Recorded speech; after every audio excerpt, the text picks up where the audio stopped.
April. Okay, can you see the blue and red pattern that I'm creating? Yes. Yeah. That's Somerset, yay. Yes.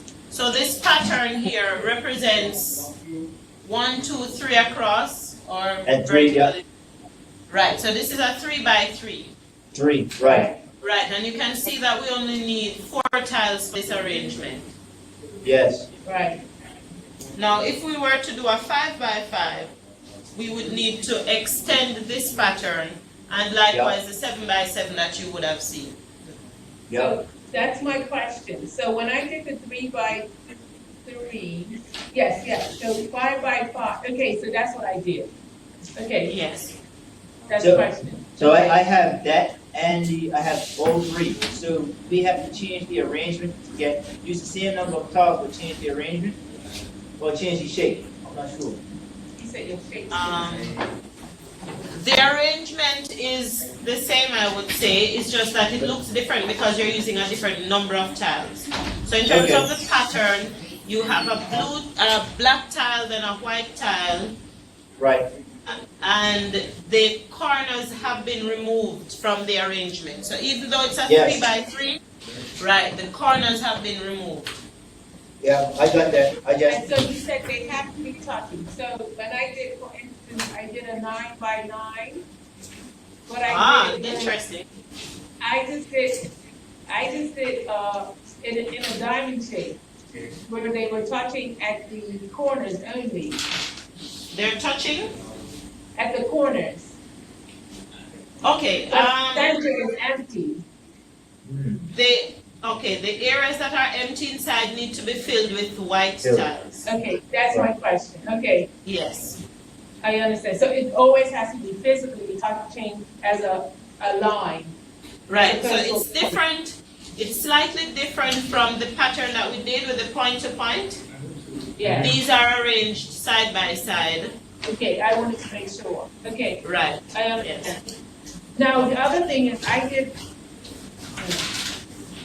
3, 4, 1, 2, 3, 4, 5, 6, 7, 8, 9. So I did a different pattern using the whole 25, and I made like an L shape That's the 25?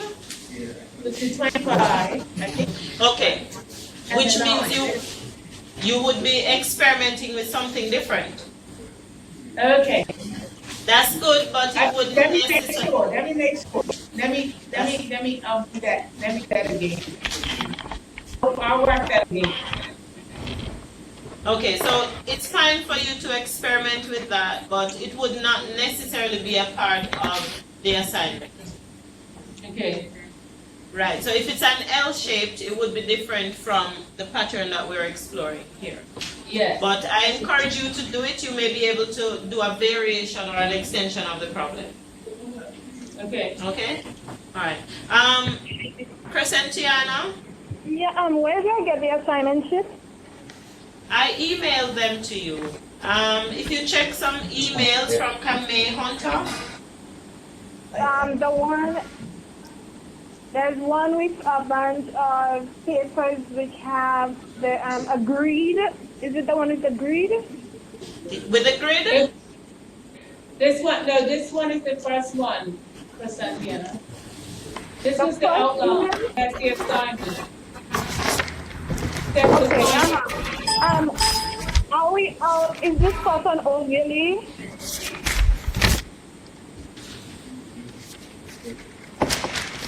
Yeah. the first page of your assignment should look like this. Can you see it? Okay, I have it, yeah. Right, so that's your assignment schedule. And what you're looking at is assignment 1, or the first part of assignment 1. We spoke about it in class on Monday. I'm not sure if I think you should be able to get a chance to see the recording. Can the technician send it to me? I will check that out for you. Okay. But if you have questions, feel free to ask.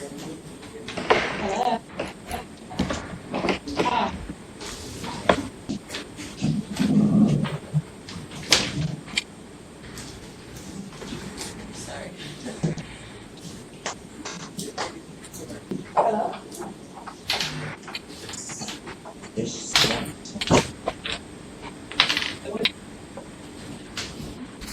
Hello, morning, miss. Welcome, we've been waiting on you. How are you? Good morning, class. Morning, Adrian. Alright, some of your classmates are halfway through assignment 1. How about you? I've done some reading, but I haven't attempted as yet. Okay. I hope you feel a little more comfortable with it than when you first received the email. Yes. Okay. Which pattern is that one? 7 or 7? Okay, well that's on it. Okay. That is good to know. Please start early, because what you're gonna find is that as you get further in the course, things will begin to seem to be converging. Right. And so you'll feel under pressure, and if you start assignment 1 now and get it off, it means that maybe towards the due date you will only need to do the writing component.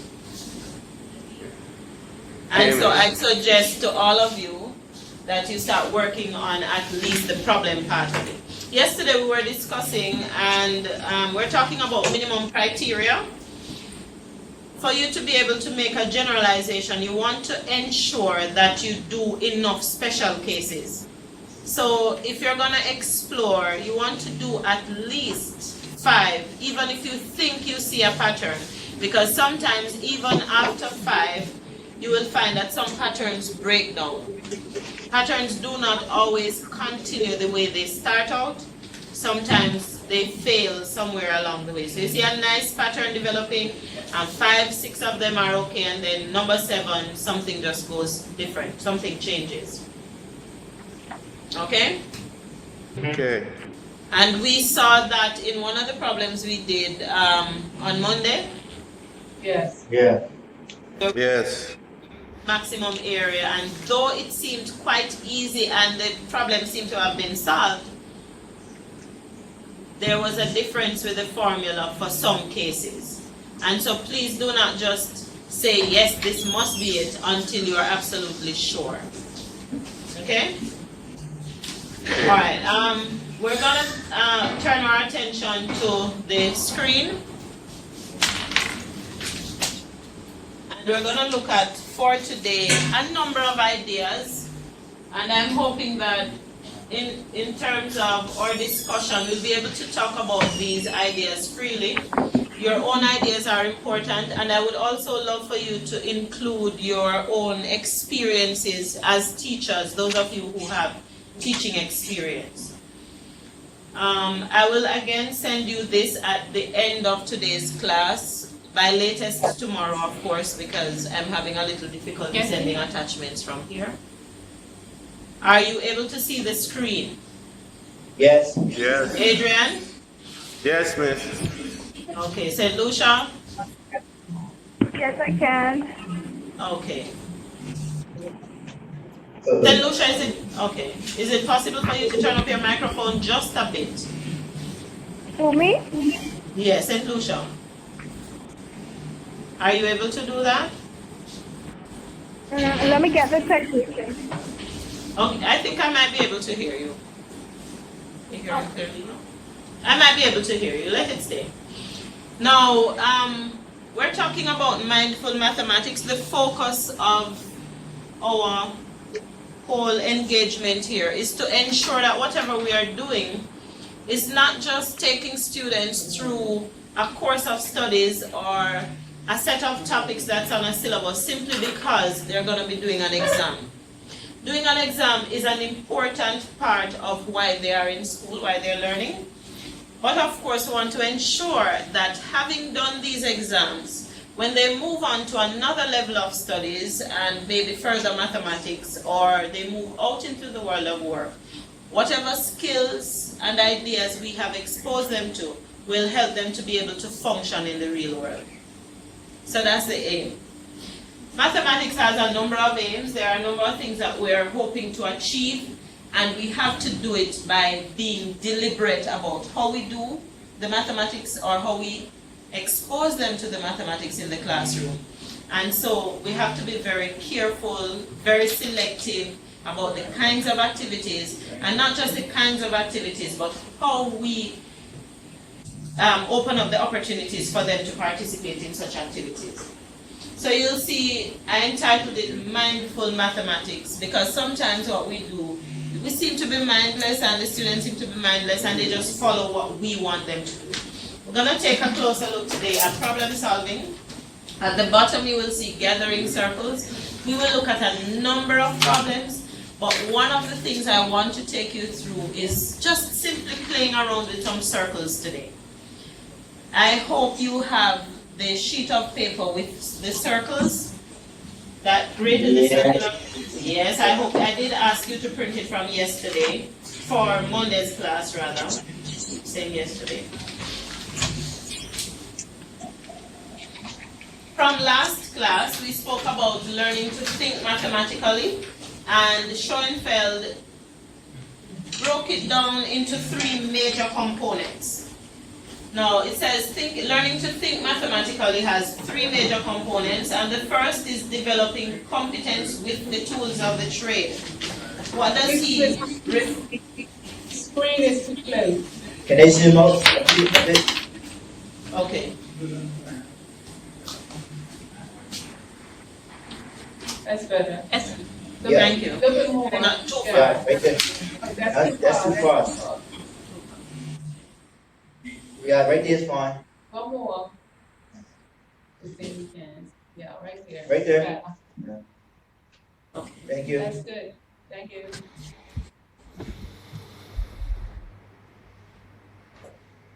Adrian? Yes, miss.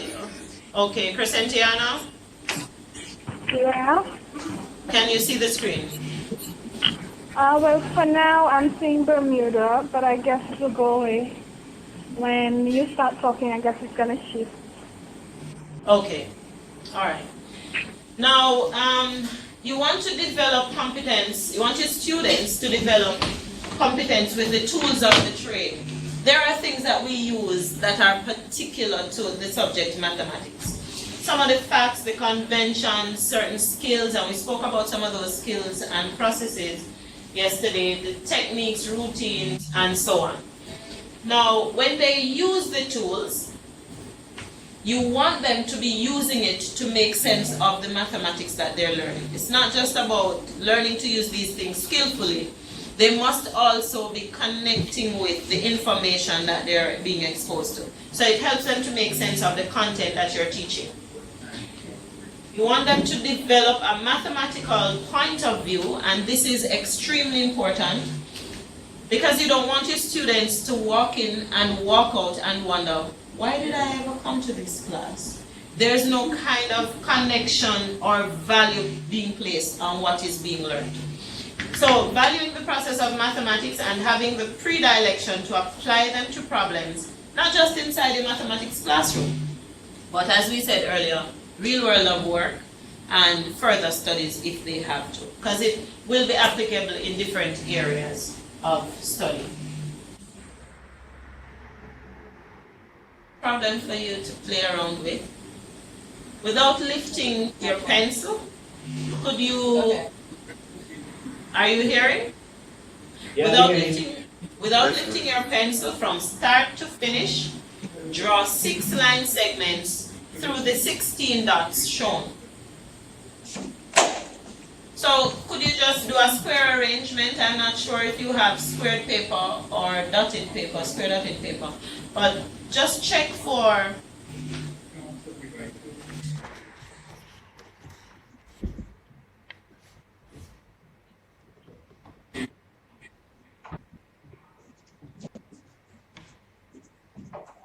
only 6 line segments.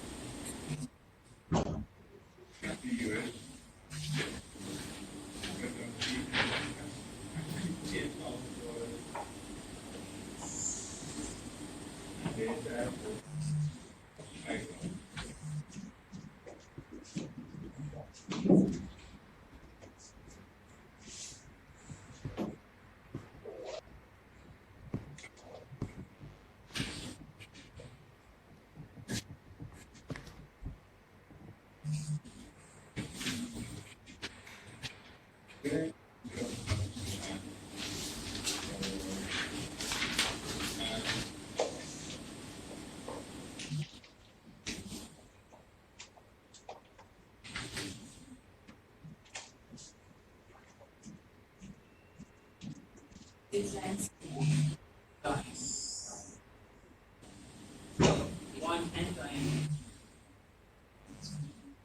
As much as long as you keep it pencil. It says without lifting your pencil.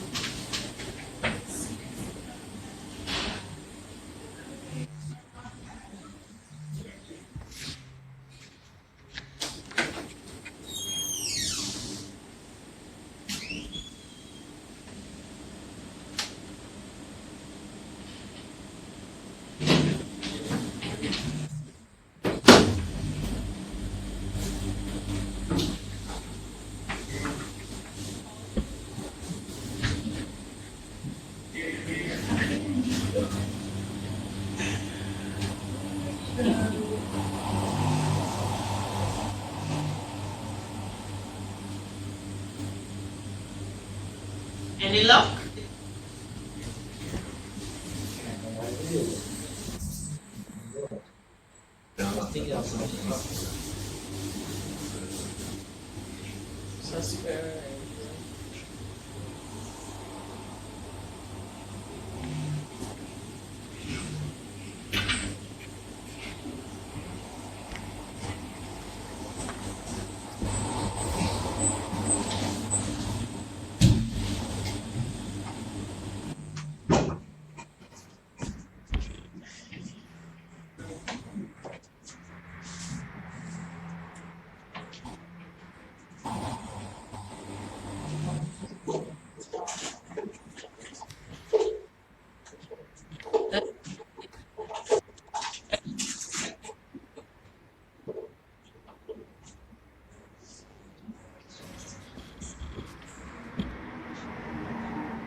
Any luck?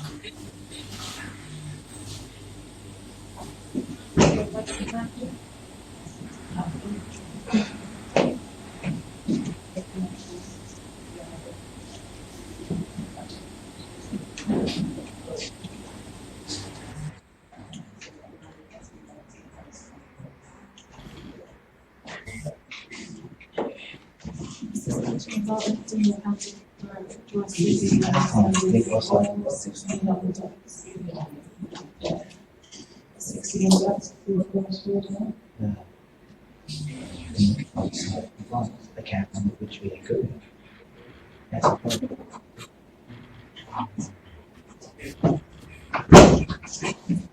Exactly. You don't know. Are you pushing it? Like this, right here. There's things outside the box. I can't remember which way to go. You did.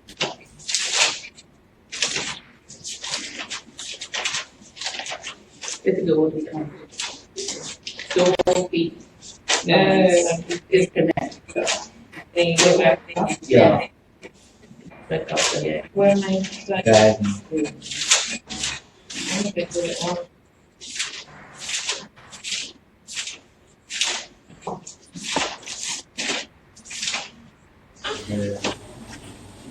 Rosina, Yes, solution you have? You go down on the first line. And go past the fourth dot. Then go diagonally across the Yeah. second and yeah, she's not got 16, she's got. Oh, that's a lot more. Okay, I'm out of there. It's Let the same me way. try again. It's new. But it's down. Her. In your I'm class. sorry, I didn't get 4. So that's. We did 12. That was, no, that was 6, no. That's 16. Do you think we could use this for a grade 7 class? Yeah. Grade 8? Yeah. It's with you. So it means we could use it from very early right through to the end of high school. Do we Yes. agree on that? Yeah. And do you believe that children of different abilities would be able to at least try the problem? Yes. Yes. Okay, so we're gonna talk later on about some criteria for problems, and we've been talking about that since Monday, but want to show how important it is that students feel that they can begin to present some kind of solution, even if they're not always correct, and even if they do not have a full or a complete solution every time. I'll leave that for you to work on through your lunchtime. I'll probably share a solution with you by the end of lunchtime, beginning of the second session. But I think you'll get it by then. Just think outside the box. I have it.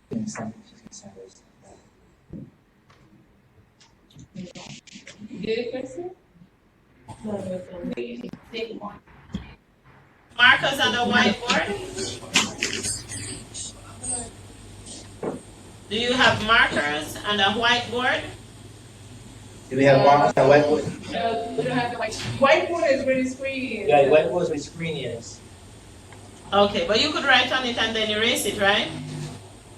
No, I have it, I can show it to you.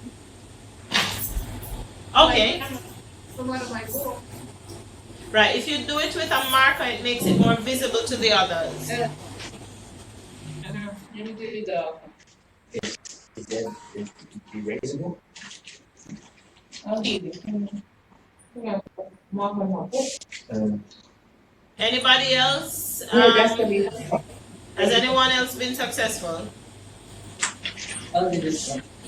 No, Not yet. not yet.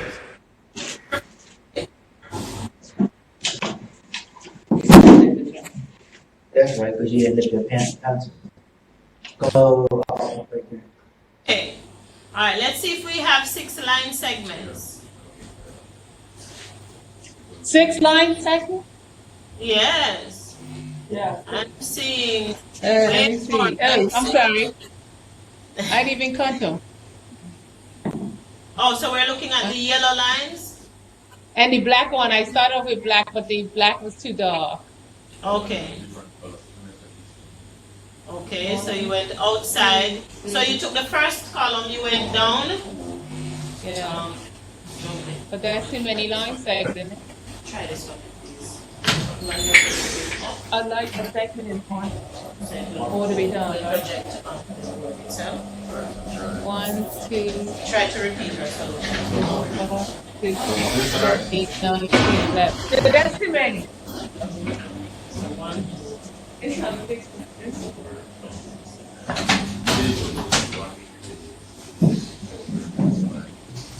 This one is just really kind of down, right? Okay, I'll soon replace the screen so you can see better. But I didn't finish looking at yours as yet, I'm sorry. Hold. Okay. Could you repeat her? Come on, just do it on the same way. Just do the dots that are there. Right. Alright, could you do her solution first and then yours?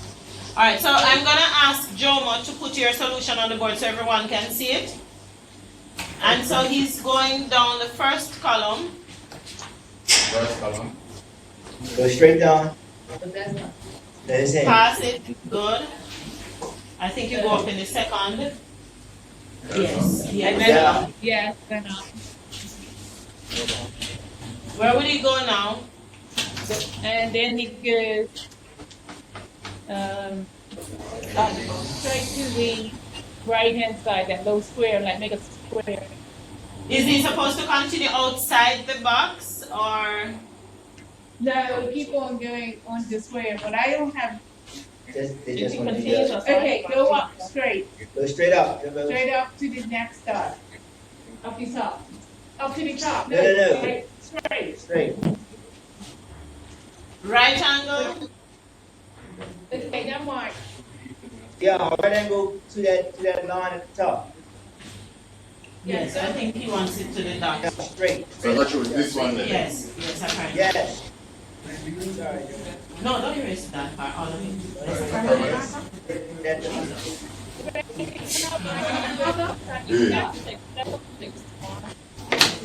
Here. What is it doing in there? I just see that thing set at that. You can come on. I thought, Yeah, those are working. just one minute. I'll show you how to get it down. So five, It's Richard. and those small things, there's enough.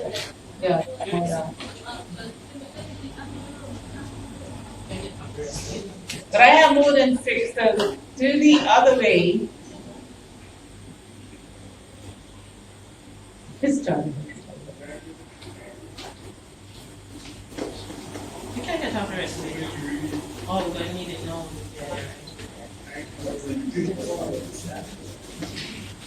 Alright, so that one is some more question. No, I think. Was the second line segment fine? Yes, So Right. so continue back on this again. yes, go, actually go all the way across, don't get too many line segments, so go, do it as you had it done, and then come into the left hand corner dot. So this one. Yeah. Yes, go all the way through like you had it done. And continue go up. Yeah. Now go Like that? to the dot to the left, to the left. So come across. Yeah. Yes. So that's three. No, stop at that one right there, Yeah. and then come down. Stop at the second one before you connect. Start here so Yeah, again. run that line out. come Erase down. that line, yeah. Start on yourself. Or continue. No, come back. Erase that. Oh, erase this. Or erase this line. No. The other one. Between the two dots, I think. The red one. Yes. At the top, yeah. Not down, but Just of course. all of it or just a part of it? Just a part. One, Between these two dots. yes. Yes. Oh. See how communication is important, right? Oh. Yeah. So then come, And then you come down here so.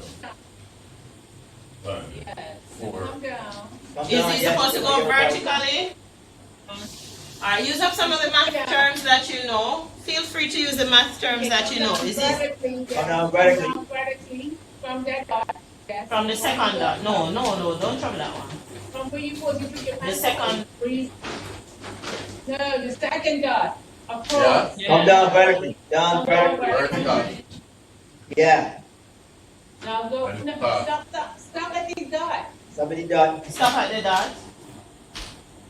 and go Now across go across horizontally. horizontally, two dots. Yes, and that's also row 4. That's another way of describing it. And then they make And it tiny. then, right, straight, Diagonal. okay, go ahead, then, you can do that, what you're gonna do. How many line segments do we have? 2, 3, 4, 5, 6. So that's 6, right?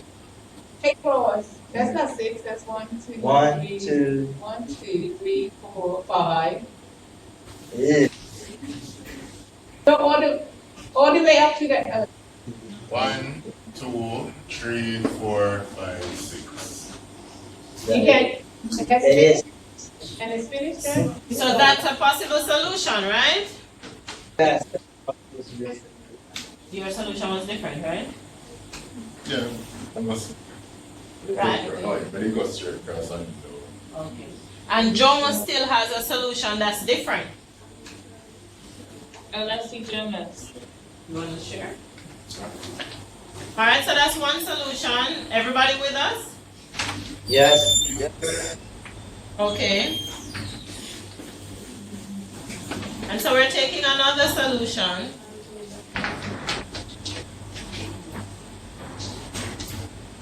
And I want to ask, is there any mathematical value to all of this, or is it just something that we do to joke around? Do you think? Yeah, so you can use language, proper language to do, as you said.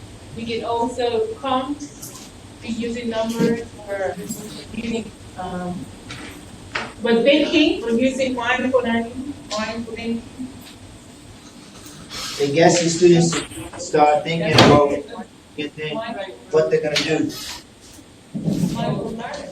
All right, very often this problem is used to highlight. Sometimes you'll see it with 9 dots but less line segments. Students are given this problem to do sometimes at the beginning of a session just to check to see how they're thinking. They tend to not draw the lines outside the rectangle or the square that is bordered by the dots. And it depicts generally how we have taught them to think, that if they are in a maze, they must remain in the maze to solve the maze. Sometimes solving a maze is simply stepping out of the maze. Do you agree? Yeah. Sometimes it is, but very often when they're in a maze, they try to do everything and then they get stuck, start over, and so on. But it is important that we share. Go ahead. It is important that we begin to look at problems that have multiple solutions. Different persons can approach it. Now, Joe was sharing his solution with us, which has slight differences. So that's the first line segment. Number 2, we're connecting 16 dots with 6 line segments. And my only hint is think outside the box.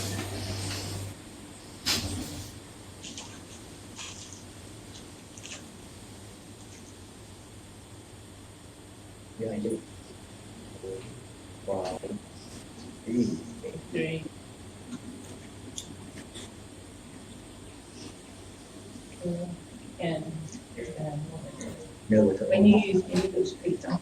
You didn't need not to connect the last one, right? You did. And so that's another possibility. Can you see that? Yeah.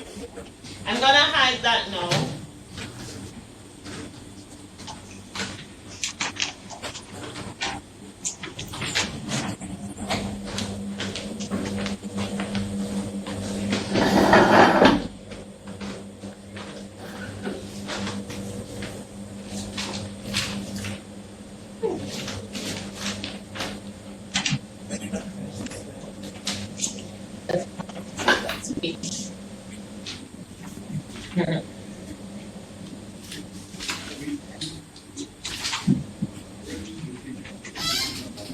Reform has been taking place in the mathematics classroom as it relates to moving towards an open-ended approach, a more inclusive, inquiry-based approach that takes students' thinking into consideration.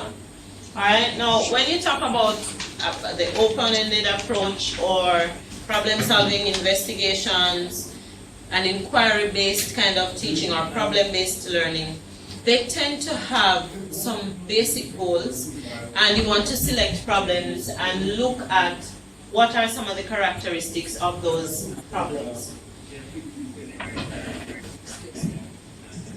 Now, it must have some mathematical content and value, right? The problem we looked at earlier would have been just a problem as a starter, would not necessarily be a main content piece, but it does include helping children to communicate, getting them to begin thinking about mathematics so that when you begin your class, their minds are wrapped around and you kind of warm up their thinking. The content must be suitable for those students that you are teaching. You don't want to be doing something that is too much for them to frustrate them or so easy that they're bored. It must have some kind of potential to move from simple to more complex ideas. Students with varying levels of ability should be able to enter at different points, and we call that having different points of entry. So for those who are able to, I saw Jomo, for example, he sat and for a while without doing anything on paper, he was able to mentally begin to work with the lines. Other students may need some dotted paper to start working on, and they will try and so on. Different students do things differently, and so you allow everybody a chance to participate by posing a problem that can be done whether by using diagrams, mentally, or otherwise, right? And of course, students should be able to experiment with the problem and check to see whether the solutions make sense and so on. What are some of the aims of mathematics? Why do we teach mathematics, you know? You have probably the biggest one. People want to learn mathematics, or want the people in their country or the people who work with them to learn mathematics because it is a useful subject. How many careers you know of that use mathematical, some kind of mathematics-based courses or programs? You said health? Oh. Use it at home? Yes. At home? You said health? Somebody said no, health? I thought you were saying every or all. Oh, okay, you said all professions, that's a point. Okay, all right, so could you give me some areas? Be a little more specific. We say mathematics is everywhere. Can you pinpoint it? Sure. Statisticians, accountants. Okay, so the statistician uses statistics.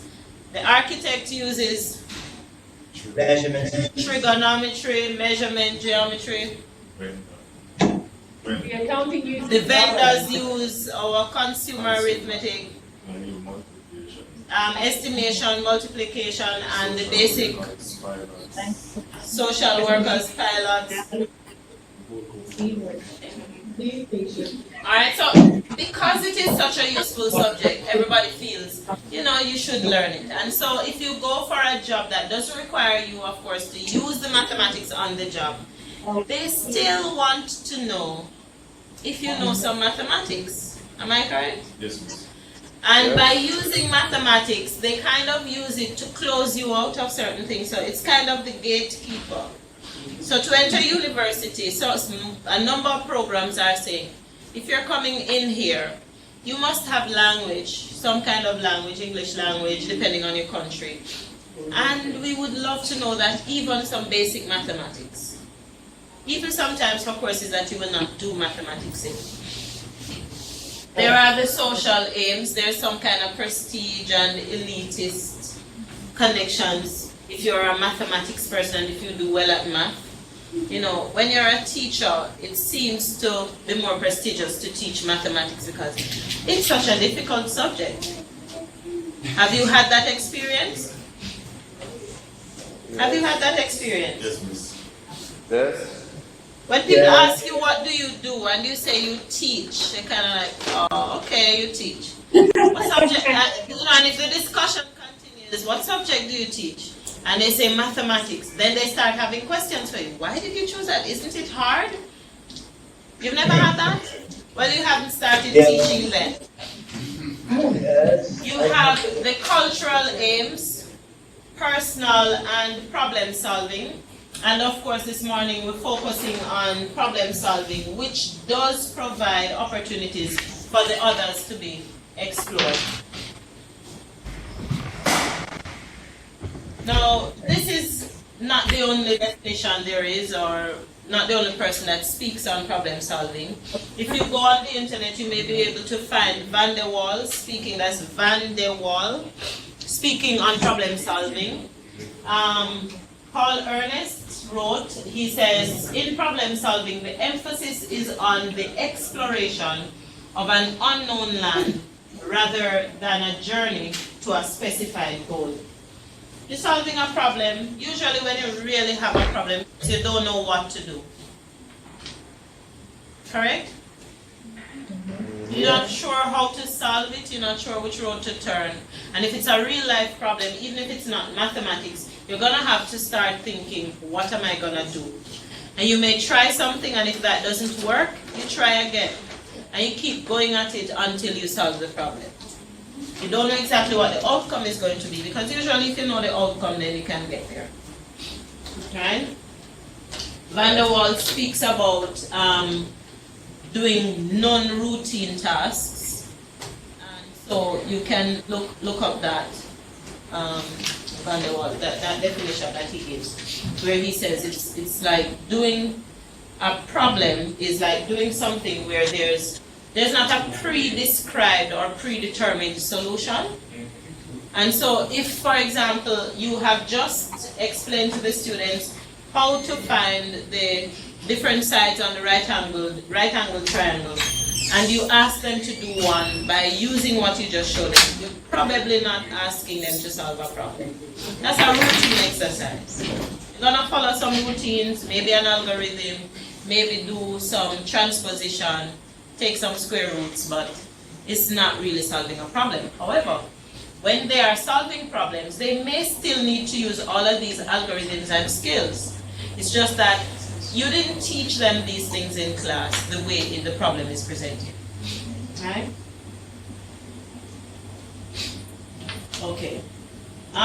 We have some more criteria for what problems should look like. They must have some important mathematics and require high-level thinking. They must contribute to students' conceptual development. So don't just give them any old problem. It must be selected based on your intentions, the focus of even the syllabus. So you want to do some measurement activities, you want to do something that includes simple mathematical activities. You may be talking about maximum and minimum areas. You use problems that align with or that are associated with what it is that you intend to do. Alright? And you will get opportunities to assess your students' learning, see what difficulties they're having, and so on. A good problem should allow multiple approaches, different solutions if possible. Sometimes students should be able to take different points of view or positions on a problem and be able to defend it, even though they're different. So we're solving the same problem, but I came up with something, my observations were different, and of course, we got the same thing. We are defending it, rather, sorry. Right? It must encourage and allow students to talk amongst themselves about the mathematics related in the problem. If you have a mathematics class and you see students talking and they're really talking about the mathematics, it makes you feel good as a teacher. It means that you are achieving your purpose. Sometimes you have students in a class and they're just talking about God knows what. You know. One of the beautiful things about working with problem solving is that as you become more experienced as a teacher, you begin to find ways of tweaking problems that you use to include different areas of mathematics. So though your main focus may be on volumes today, it will allow students to use some diagrams, it will allow them to pull up some tables, it may even have the potential to move into higher level mathematics or simpler mathematics depending on where you need to go with your students. Right? And connect algebra with the measurement, geometry, and so on.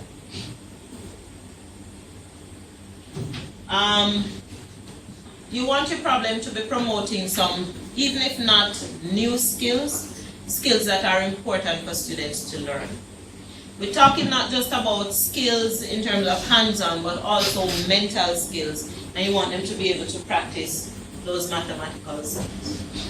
Last time we spoke mainly about, that's on Monday, we spoke mainly about reasoning processes. Some of those like conjecturing and playing around with different things and manipulating the problems and so on, really specializing, generalizing, etc. Now, mathematical processes involve more than just the reasoning. You have to do other things. You have to do the drawing, the sketching, recording, whatever it is. So we have what we call the communication processes, and that includes students explaining, talking about their own thing. Is that what it involves?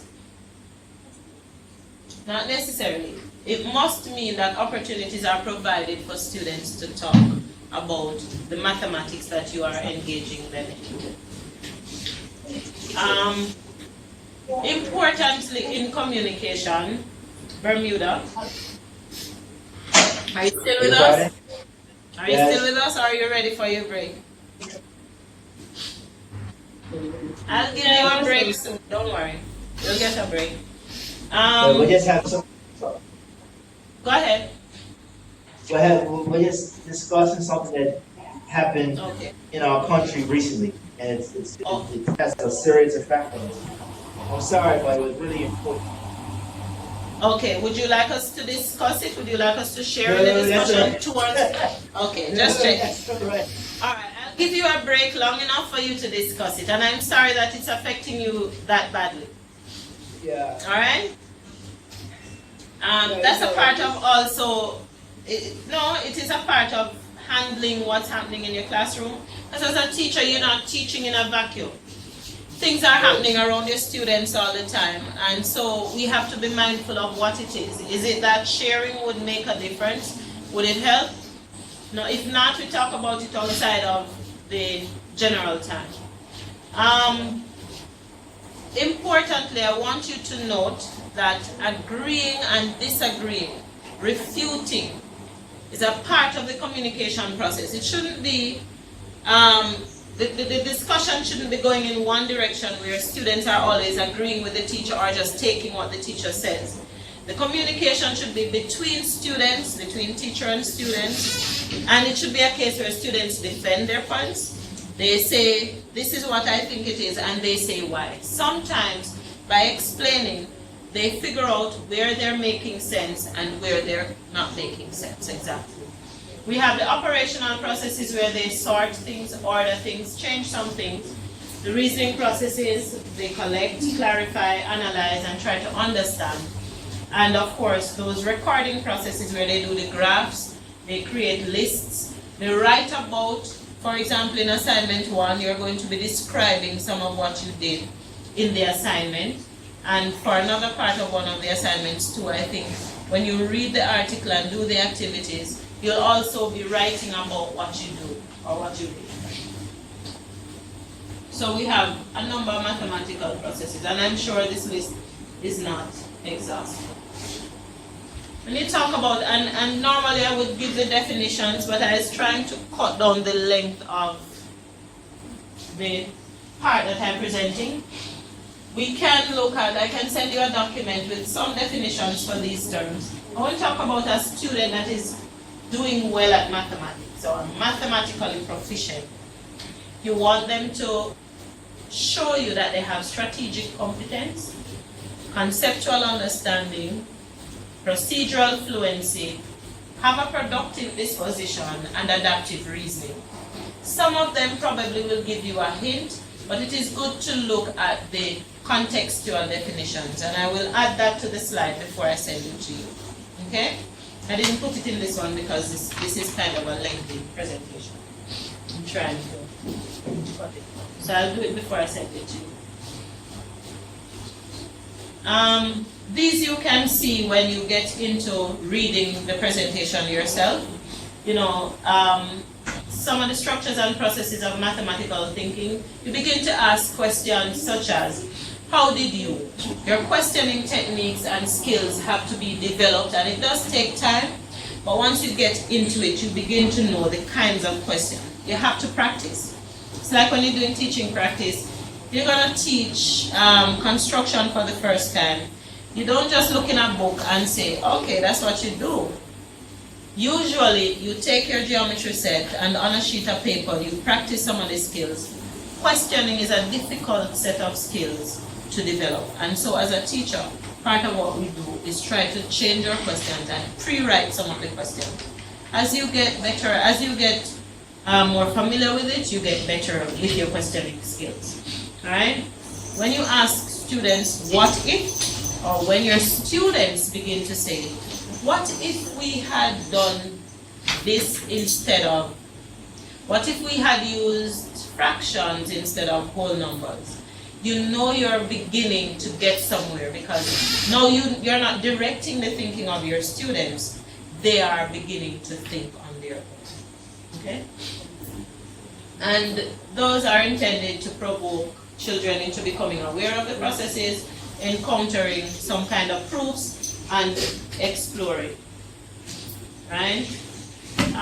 That's another set, you can read that. Now, I don't necessarily want you to do this problem, I want us to talk about it. What possibilities exist for a problem like this? Alright? Now this is a two-dimensional problem, and I'm describing it this way because I'm hoping that we can get to 3 dimensions with it. As a matter of fact, we could go to a line. For argument's sake, what if we had a line segment, AB, and or it was broken into, say, yes, that's a question? Okay. What if we had a line segment, AD rather, and it had B and C at equal distances from AB? So you have A, B, C, D at equal distances. Could you just quickly draw a line segment, A, B, C, D?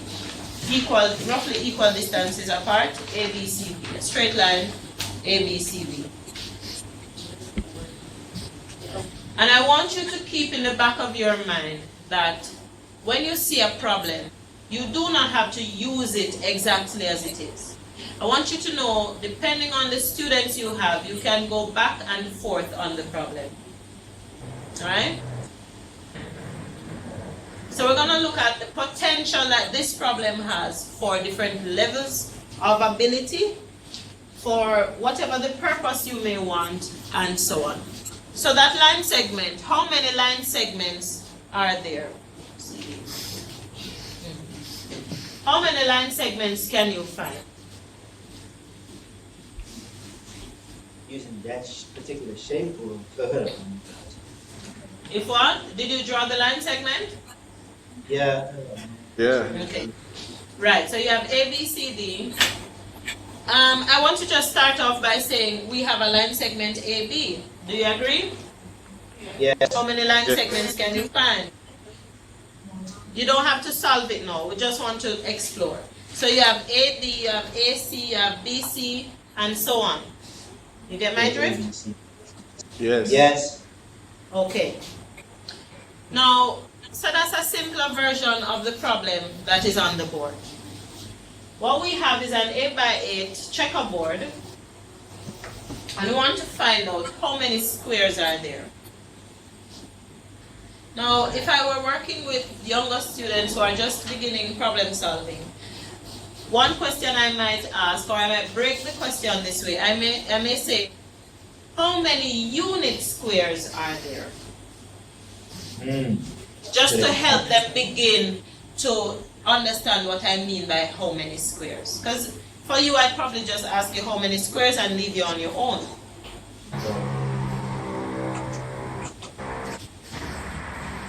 So I'd move from how many unit squares to probably how many 2x2 squares can you find? How many 3x3 squares? And then the problem begins to get a little more complicated as you get into changing the number of, the size of the squares that you're talking about. Because believe you me, this problem has potential, right? And it has an amazing pattern coming out. I don't want to tell you. It's something that would be interesting for you to try and figure out. And we can talk about it even after August. Alright, so feel free. And you can try it with your students and see what it leads up to. Alright? So if you were to create, say, a table, I'm not sure. Did I put the table here? Alright, maybe not here. But what I'm doing now, we spoke on Monday about trying special cases. Now, it's too hard to tell how many squares are in that 8x8. It's going to take up a lot of your time. Is it possible that you could change the question a bit, figure out a pattern, and use that pattern to determine what the 8x8 would be? So, strategies that you can use with this problem, try some smaller cases. This is a 3x3. How many squares are in a 3x3? Do you see where I'm going? Yeah. You have Yes. one large square. You have It's just the unit square. how many unit squares? Well, yeah, unit square. See, that's the question, Crystal had. She said 10, but when you said squares, are you also talking about the big square on the outside or just the squares in the center of that square? Very good. So different people can think about it in different ways. Now, I'm going to ask everybody to just find the maximum number of squares. And I'm going to quickly put up a blank screen. So that's a 3x3. I'm going to send up, and we're going to do a little bit of work on the board. So we're not solving the big problem. We're just looking quickly at a smaller version of the problem because we want to see where this problem can take us.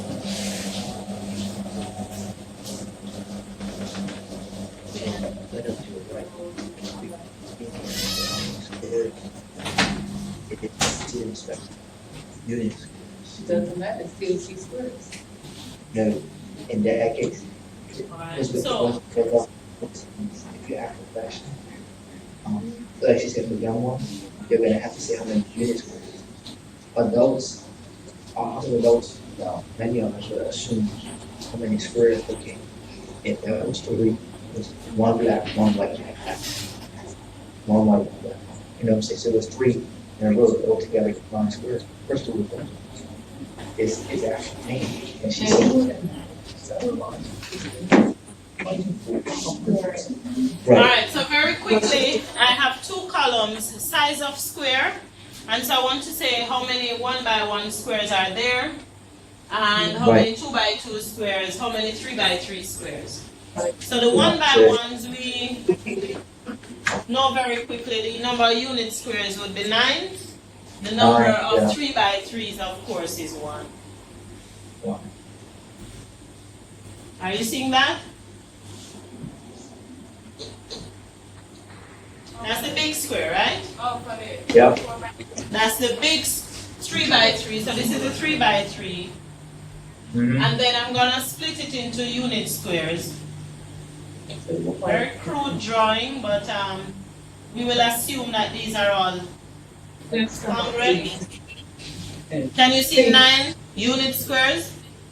Yes. Yes. Now, I'm not going to go through the entire thing, but I want you to look at what I'm doing. I want you to take this corner as A.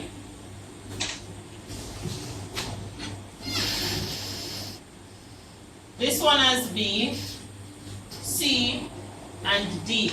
Oh, sorry, no. My mistake. C would be right here and D right here. Do you see a 2 by 2? Yes. Yes. Okay. So you'll agree that that's 1 2 by 2. Yep. Yeah. Now I'm gonna shade another 2 by 2. Yep. Do you see a different 2 by 2? Yes. With the shading. Yes. Okay. You'll have to follow this one very carefully. How many are we gone so far? We found 2. Alright, so can you see my squiggly border? Yep. That's 3. That's another 2 by 2, isn't it?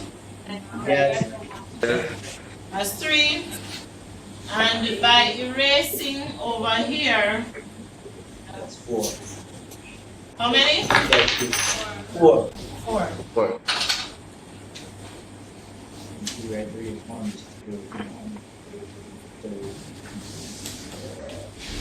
13. Predict the number of squares in a 4 by 4.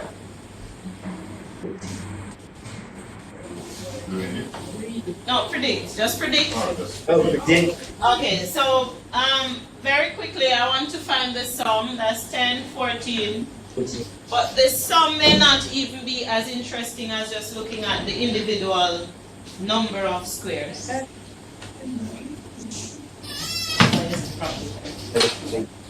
I hear somebody saying probably 30 as if it was just a guess. Was that a guess? An informed, educated guess? A calculated guess?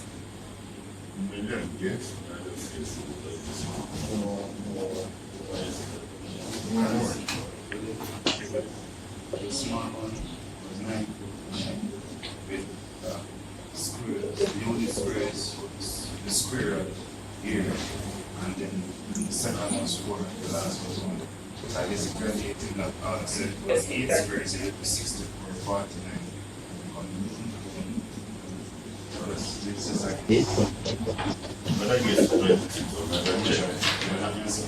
Alright, so check that out. Try to predict. I'm hearing a prediction of 30. Adrian? Adrian? Yes, miss. Yes, I'll miss. give you the first opportunity to stand, say the smallest number.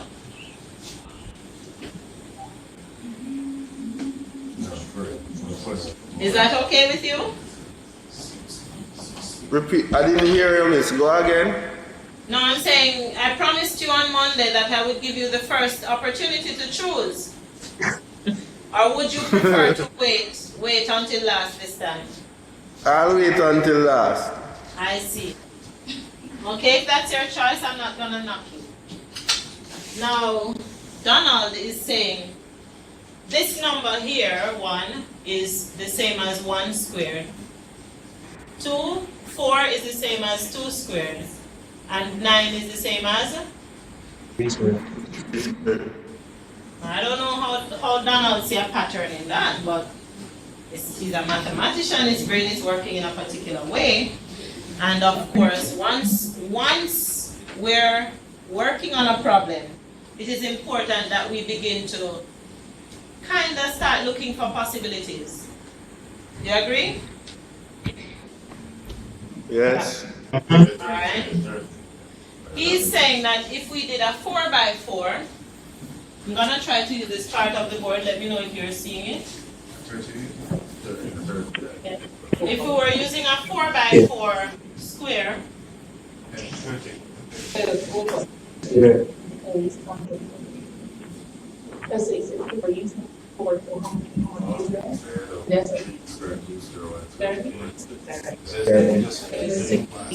can you see the 4 by 4? Yeah. Okay. Automatically we will have how many unit squares? 16. Okay. So we will have 1 by 1, 2 by 2, 3 by 3. The 4 by 4 square. And that's the solution for the 4 by 4. This is solution for 3 by 3.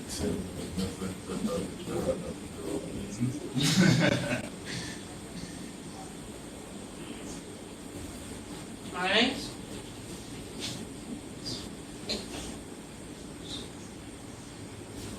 Separate the board. We do this on this. So it's many multiples of the first number. Works? Does it look clear enough or is it too crowded? Very clear.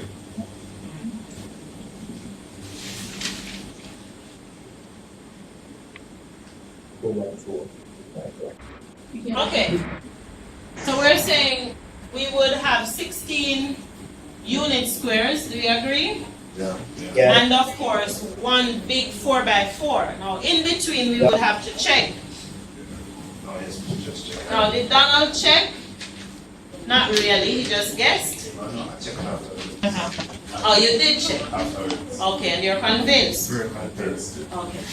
But Can you write down using letters to describe each of those, like A, B, C, D? You think you could? Yes, please. Okay. do that as well.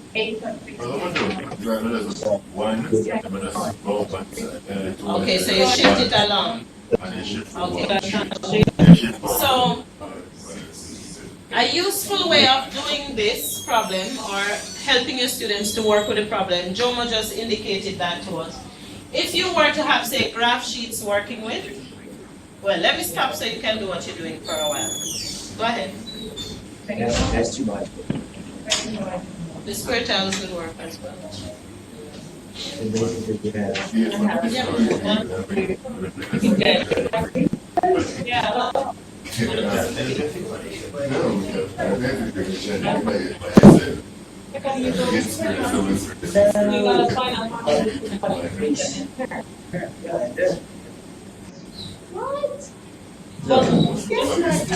it is. 1, 2, 3, 1, 2. Right there. This is 2. This is 3.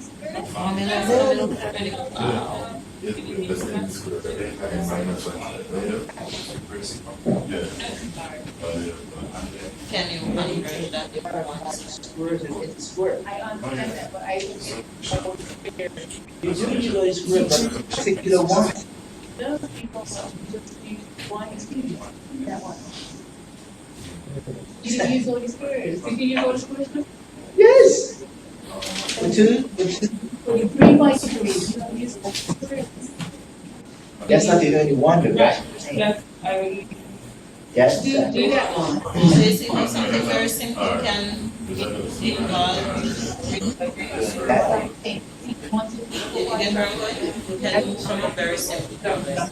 Like, you could have started with a 2 by 3. And it could have been 1 plus 4.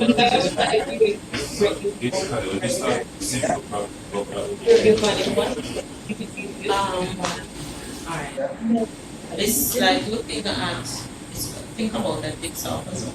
In that jigsaw puzzle, you have smaller pieces. There are people who need pieces and then start. That's what I'm trying to say, you can use all the. So then you from small items and then they get to a bigger thing. Okay, so you get 1, 3 by 3. First, you have to build general picture and then break it down and put smaller pieces within the picture. But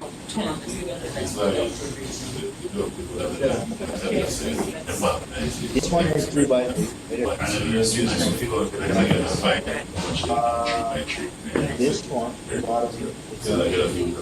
Yeah. You build up to it. So you play around it, this one and that one and that one, and from all of them. But here is a 2 by 2. Now I see the big picture. Yes, are you okay? Yeah, I yeah, I see. Okay, so are we ready again? Yes. Okay, have you found anything interesting? Have you explored this before? Have you explored this particular problem before? No, miss. No, not this. Somebody says yes? Not yet. Okay, do you find it difficult? We can explore the concept before. Okay. We've explored the concept, but not specifically this. Okay, so the details, you know the mathematics that can be used to solve this, right? Yeah. Yes, which is important. So even though you have not done the bigger problem before, you have the mathematical knowledge that will help you to work yourself up to a solution. I'm even hearing something about some general solution over here.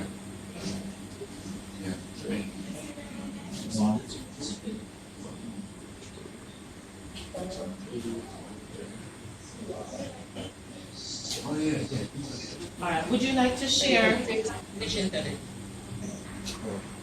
That's not. No, just. Oh, there's something that you need to refine. Yes, we decided the father of the information Okay. Yes, this member says something. No, but I'm checking. We can work on the information. You can go ahead.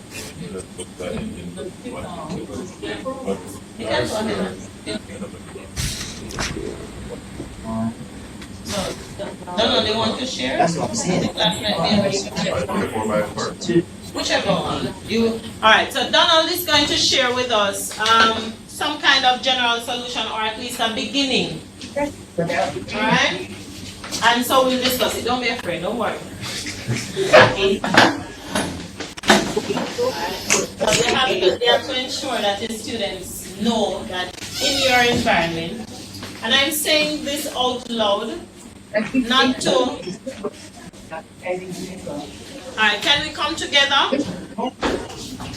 I'm saying this out loud so that you can hear it, not because I want to put Donald on the spot, he's going to be taking the floor. But our students need to feel comfortable to share what they have found or what they think, even if it is a partial solution or if it is incorrect. And inside your classroom, others must know that they have to value the contributions of others. Okay? Okay. Alright, then Bermuda is gone again. Let's see her. Everybody's here. Okay, you're still there. I meant mentally. No. Okay, you're still with us. So I'm pointing out that with problem solving, we're not just looking at the content of problem solving or learning about problem solving. We also have to set a tone inside the classroom that says people do not laugh at each other when they make mistakes. We encourage contributions by letting our students know that if you come up with a partial solution, we want to know about it. We want you to share it. And so Donald is going to share his solution with us. He's starting the idea of a general solution. Let's see what he has and talk about it. Just write it down. You can, it doesn't matter which one you do. Use as test it with a sample. Okay.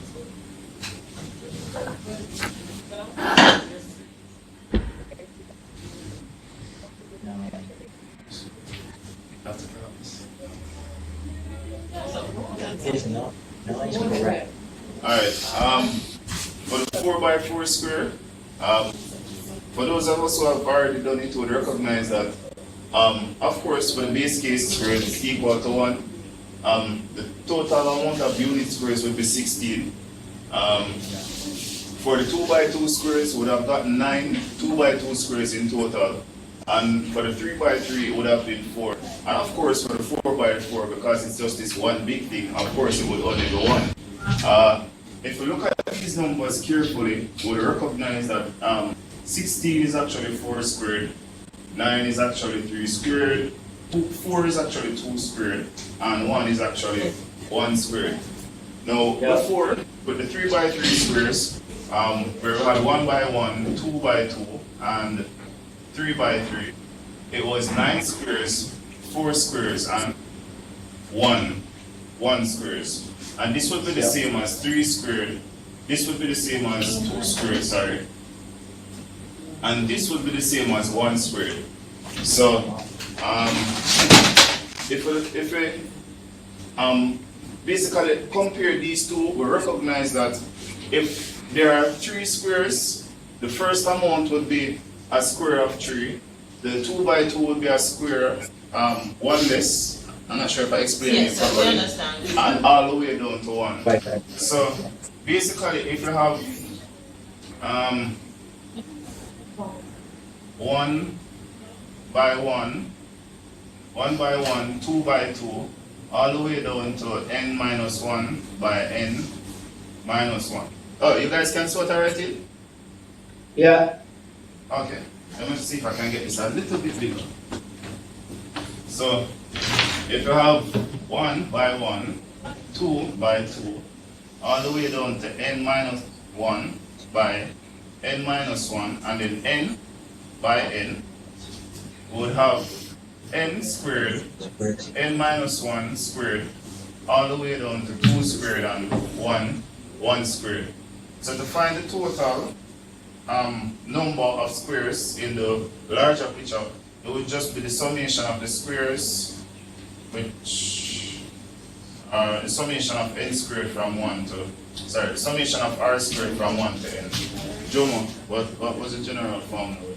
N times n plus 1, and it's 2 n plus 1 plus 6. Destroyed my diagram. Oh, sorry, I'm miss. joking, I'm sorry. I haven't finished with it. Over 6. So this would be the general solution to finding the total amount of squares for any n by n board. Yeah. Alright. It's a guess, guys. I'm not sure. I haven't tested to see if it actually works. I would like to have a question. It seems like that will only work for even numbers. have a No, it question. would work. I'm supposing it would work for I odd have a numbers. question. Remember, say 3 by 3. Yeah, because you remember the 3 by 3 is an odd number, would be an odd number square. So it works for the 3 by 3, it works for the 4 by 4, and for the 8 by 8. Question? I have a question. When we were going over the 4 square Yeah. by 4, the 2 by 2, is it incorrect to say that we have, how did you get your 9? Because when you get your 9, you can get actually 3 other ones in the middle of the triangle, of the pattern. Alright. I'm going to see if I could draw it and you guys can follow. I'm not sure. I'm going to remove some of this from off the board. Did you rub out the square This already? can redraw it. Oh yeah, I'm going to redraw it. Okay. Make sure it's better than mine. You can just put it down the bottom of it. You can just put it on the bottom of that. Yeah, just put it Alright. right there. That's good.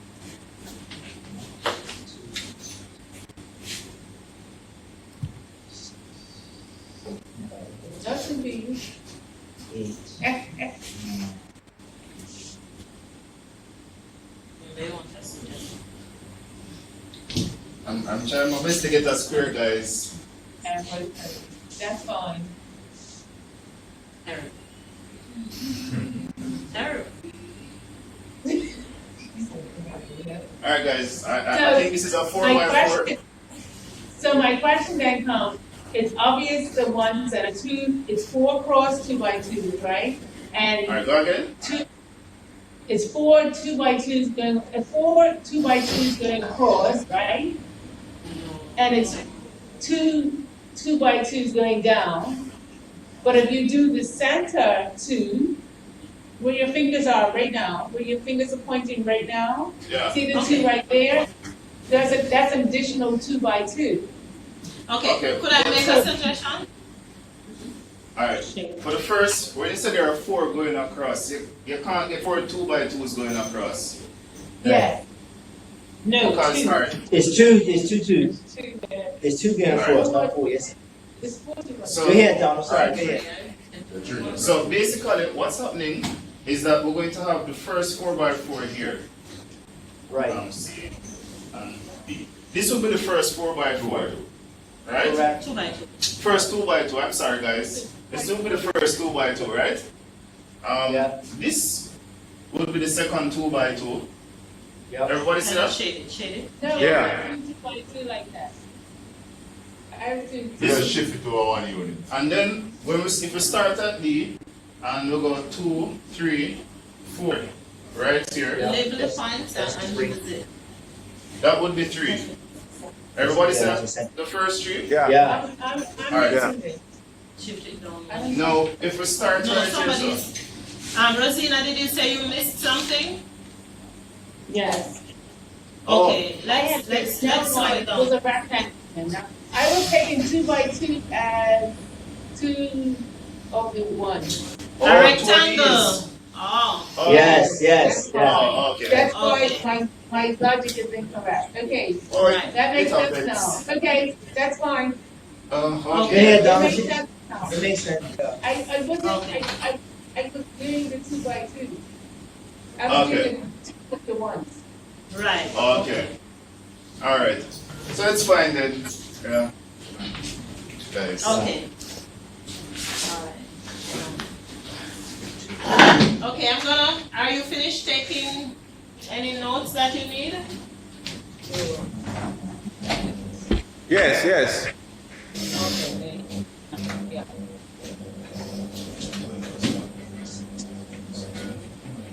Okay, so there's none, right? So then he's going to get that. So I can go there. So we didn't finish fighting it. You And didn't finish? You wanted to share? Okay.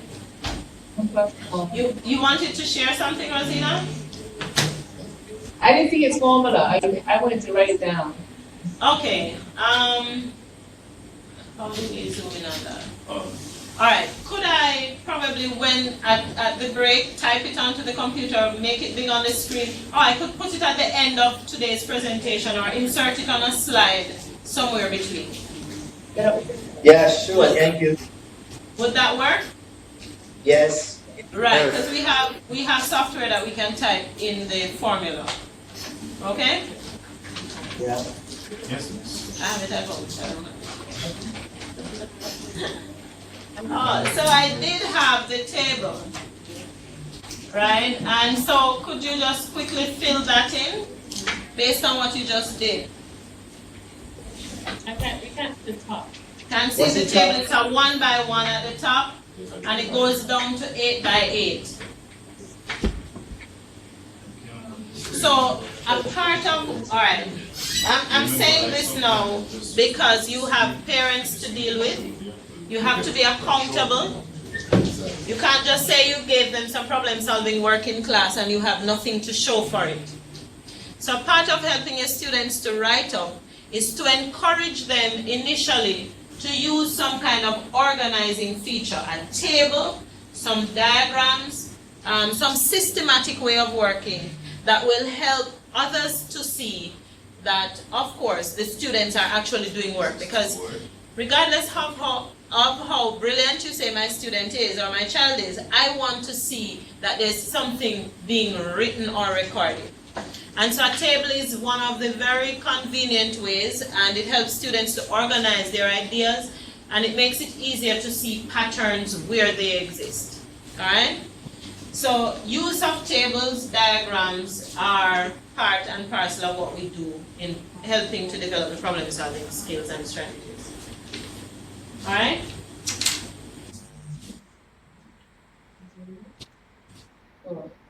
We don't have to do the 8 by 8, do we? No, just one. So by trying smaller cases, we were successful at figuring that out. Are you tired? Yeah. No, miss. Okay. Tired of me? No. Not yet. Okay. I'll probably have to send you the grid for this one, but I won't have you work it. I will show you some of the solutions just for us to discuss. These are 7-pin polygons. I suppose you're not seeing the top of the board. A clear shape with straight lines and forms. Polygon. How many can you do? Excuse me. Okay. We'd like to just see the top of it.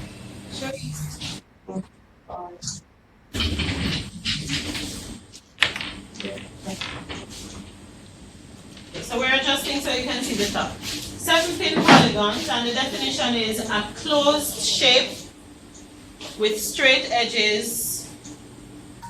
That's better? Yes. So a 7-pin polygon, if you look, you will see 7 dots, and they are arranged in a kind of hexagonal type of arrangement. And a 7-pin polygon is a closed shape with straight edges with corners on the pins. So the dots represent the pins. Now, how many can you create? How many 7-pin polygons? Now, what do we mean by a 7-pin polygons? Do we have to use all of the pins? No. Yes. Not really. But it must lie within the 7 pins. This time you have to think inside the box. So the corners or vertices of your polygon must lie inside that. Alright? So go ahead and try figuring out. Can you see triangles? Yes. Squares? Yes. Where did you see the square? Sorry. Right here, Don, you're Don. Is it diagonal? It's right here. Yeah, I see the square. Yeah, you're right. In the middle. I see diamonds. Squares. You see rhombus? Yes, rubber. Okay. You can do And so there are a number of them that we can actually form. Let me show you some examples. You see those examples? Yeah. Includes, we have some with a dot inside, some with no dot inside. You have 2 different types of polygons there. What do we call the one in the middle? What kind of polygon? 1, 2, 3, 4, 5. You know about re-entrant? You know the word re-entrant polygon? Yes, miss. Okay, so the one in the middle is a re-entrant polygon. You know why it's called re-entrant? Yeah. This is not a test. It's re-entering the space. Okay, Stays inside. interesting. I'm sure that's why they called it that, yes. We also call it that because, alright, first of all, notice that for the others, the vertices point outwards. Yeah. For this one vertex is pointed inwards. What is the angle there? What type of angle is at that point that's jutting in? The reflex. So a reentrant polygon would have at least one reflex angle. Okay? Yeah. Alright, so the 7-pin polygons, those are examples. Let me see if I find some non-examples. You see those? Yeah. Do you agree that those are not polygons at all? Yes. Now in teaching, we do not only want to share examples with students, but because of misconceptions that we are aware that exist, we also want them to see non-examples. Okay? Mm-hmm. Thankfully, I'll send you all the solutions. It's not one of those I expect you to solve, but I'm hoping that you will use with your students. Okay? Okay. Yep. There is a special paper designed for it. I will also attach it to one of the emails between today and tomorrow. So you can have that for your students to work with. Alright? What can you do with the set? Yes. Yes? What grade level would you recommend this activity for? I'd say start at grade 7. Okay. It depends on what you are doing. The discussion can change at different grade levels. Okay. So for example, once they know how to make polygons, which they would have been doing from primary school, or yes, primary school I think should be safe for everybody. They would be able to draw some initial polygons. You would begin to see and understand more about what they think a polygon is. Do you understand? Yes. Right. So once they get into that, they don't have to give all 19 solutions. Right? Once they begin, you have them share, and this is how sharing in a classroom becomes important. When I find 5, somebody else finds another 4 or another 3 or another 6, then of course, once we begin to pull together, we can see which ones would make up the set. And they may not even know that there are 19 ahead of the start.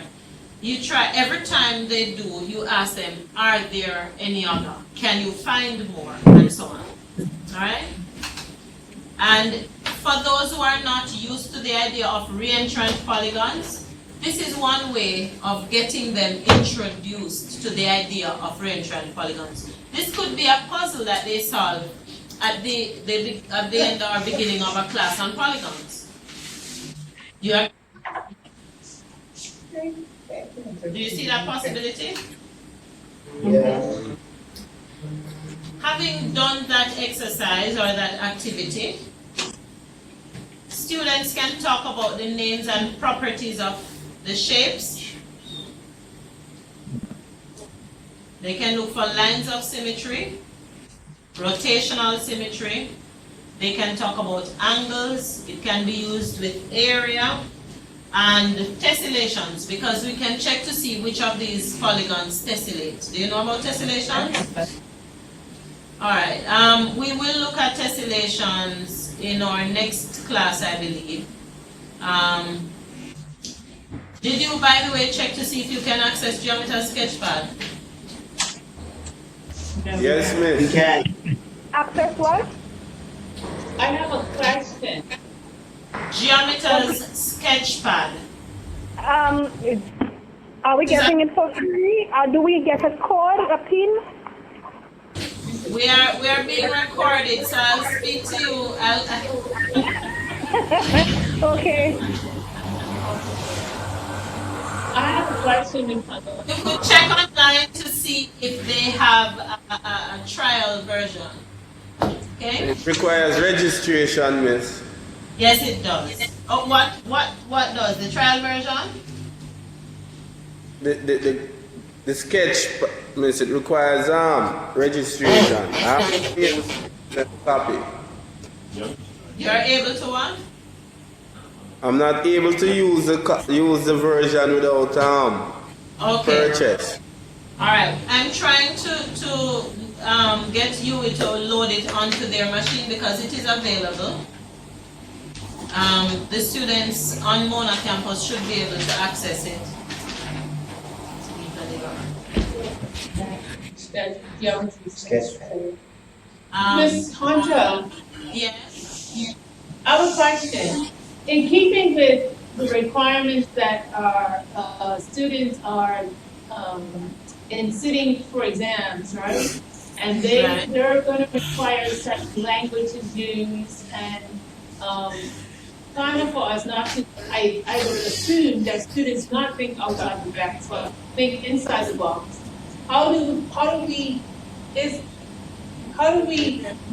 teach this type of teaching and also get them to stay within the box too, like when they're going to sit? Okay, so it's an interesting question. How do you teach them to problem solve and still complete the syllabus, do all of what they're required to do, and so on? Yes. Okay, interesting question, and it will take me a whole year to answer, but I'll begin by saying, if I were going to start, all right, the more often you use it, the more natural it becomes for you as a teacher. If you have not seen it work, it is a little more difficult because your confidence with this kind of methodology is not going to be way up the top. Everybody that does it though started at a point where probably for them once a week they would plan a lesson, because the planning is the first part, and that is a little different and probably more time consuming than say your normal routine classes, because you know what you're going to do and you plan quickly and so on. Now, my aim is to start you on a few problems and hope that you will begin to fit them in, and you will begin to look for others that you can fit in. If, let's say, in your first year using problem solving, you realize it takes up too much time, and so because you have to plan for it, you're only able to go through 5, at minimum, 5 problems, right? The next year, I would expect that you would add another 5 even to that.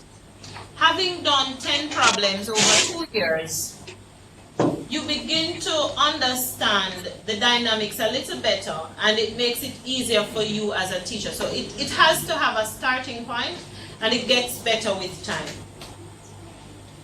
You would need some training, and we're going to talk about that in a bit. So I'll talk about that later on. You'll need some training to help you with the planning, with collecting problems, and when you have a network of persons working with. As a matter of fact, if we had more time, I could take you through a number of things that you would need to do. For example, how do you assess it? Is it possible to assess this kind of reasoning inside our regular classrooms? And I would say yes, it is. As a matter of fact, one of your assignments is going to give me insight into how much problem solving you are able to do, having gone through some of these activities. I'm going to look at how you organize your work. Do you use a table to present the information in a manner that is understandable? When you find a general formula, for example, do you test it to see if it works? Because you can't just find it and leave it there. You have to try some examples to see if your general formula really works. Correct? So, for example, the one we have on the board, I would expect that n would become some number, and let's say 8 as in what we were trying to solve this morning. Plug in n8 into that and see if it works. Does it work? Plug in 4 that we tried, plug in 3. Does it work for the different cases? Again, for your assignment, I'm going to be looking at, did you do some diagrams to accompany what you were doing? No. All your work doesn't have to be done on the computer. You can use your pencil and paper, and what you call rough work is a part of what is assessed. So it doesn't have to be, I don't expect it to be all messy, but mathematics doesn't always come clean and tidy and organized. So when you sketch your diagrams, feel free to include it as part of what you use to figure out the problem. So if you use the graph sheet or some squared paper that I sent you and you shade it in, feel free to package it as a part of what you have done, send it, and I will grade you on those as well. All right? So how do you now do your regular syllabus as well as problem solving? Problem solving does include content and help students to learn about the content just in a different way. It helps them to develop conceptual understanding, and over time, I would say, maybe if I had a grade 10 or 11 class, I would not necessarily start with them and go fully problem solving. There are other methods, of course, that I would want to supplement. And when they're so close to exams, you don't want to trouble too much of what they're accustomed to. If you're in a school system, try to start by latest grade 9. So as early as grade 7, grade 8, grade 9, you introduce these things. Grades 10 and 11, I would say minimize the number of problems that you do for them and make sure that out of those problems, you would get some content that you expect to teach. All right? So Your what happens student,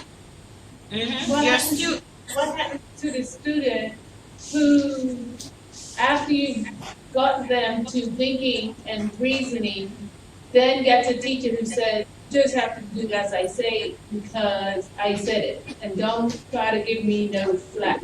Don't try to ask me any questions because I'm the teacher. So what happens to that student also? Because I find, because you don't have consistency in the way information is being portrayed. So we teach at this level and we decide that, we need to do problem solving. We get them to ask questions and we ask them questions.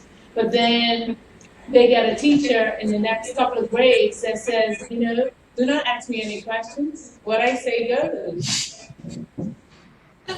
But the good thing about thinking is once you take it outside the box, it tends to continue outside the box. It's just that, truthfully, some teachers may not be very accommodating of students who operate like that, and it may have, there's always at some point some mismatch between how students want to learn and how teachers feel that they want to teach. Now, it means that if you are introducing it as well, one of the things you want to do is to get your colleagues to understand. You have to find ways of selling this thing to the other members of your staff.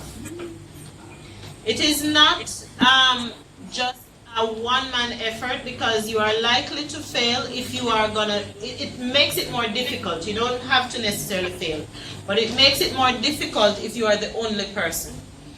When I tried it for the very first time at a school I was working, what I did was to do some of these things inside the staff room, and all of the members just laughed. They participated in some of the activities, but they would not use it in their classroom. They were the same ones, however, who came back and they complained about their students not thinking. So I'm not sure that you would be doing any harm to get them thinking, although your point is a very valid point. It means you may have to do some selling. And teachers are hard to sell to. Very hard.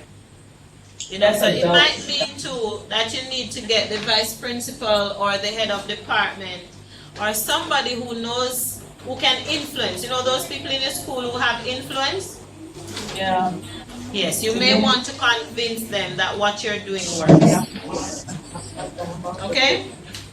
But it is a challenge, and it does take time for people and students and administrators and parents, because you might hear parents start coming to you, which is why I said to you, when you do it, you have to have records to show that it is meaningful activity that you're engaging the students in, and you try to find ways of showing too that your students are benefiting from that kind of learning.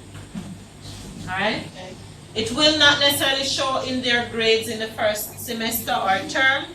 It takes a while, and that is why I don't suggest that you start it too late in their program of studies, too close to their exams. 7 to 9, I'd say give it a shot. Grades 10 and 11, be careful of the problems you select for them. But it is important that they learn to think, wherever they are.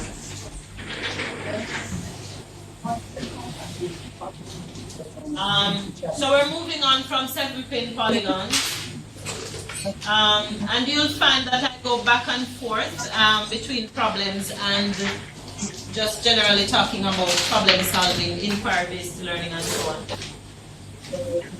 Some of the learning goals for problem solving include developing strategies for teaching through actual problem solving.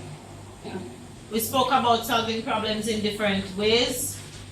You know, wanting to experience mathematics through a different form of teaching learning environment. So it shouldn't be every day they come into class and they're talking about mathematics or they're watching you draw on the board. They should be drawing some diagrams themselves, original diagrams. So that's one of the biggest things about problem solving. It promotes and provides opportunities for original thought. We speak about these all the time, but I just want to bring them into focus. When you approach problem solving, you want to teach your children to try some smaller cases, or special cases we call them, organize systematically. If there are patterns, look out for them, and tables help us to do that, okay? Some systematic, it doesn't have to be a table, but some systematic way of working. After looking at the patterns, try to make some conjecture, test it, see if it works. Eventually, try to explain why these rules work. And if you get stuck, start over, try a different approach. Pattern fails, try something else. We did that on Monday, all right? Yeah. I have some questions for you.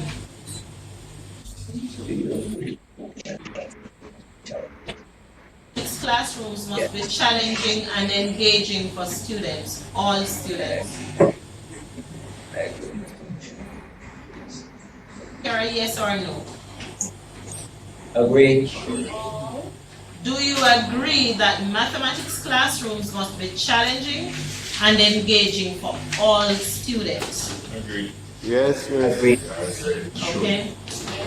Should okay. Okay. And okay. Students should be engaged in rich, open-ended tasks. I'm still listening. Agreed. Yes. Yes, I agree. Okay. Mathematical problems should create access by allowing multiple points of entry for different students. Yes. Agree. Yes. Okay, all right. Let's talk about what that means.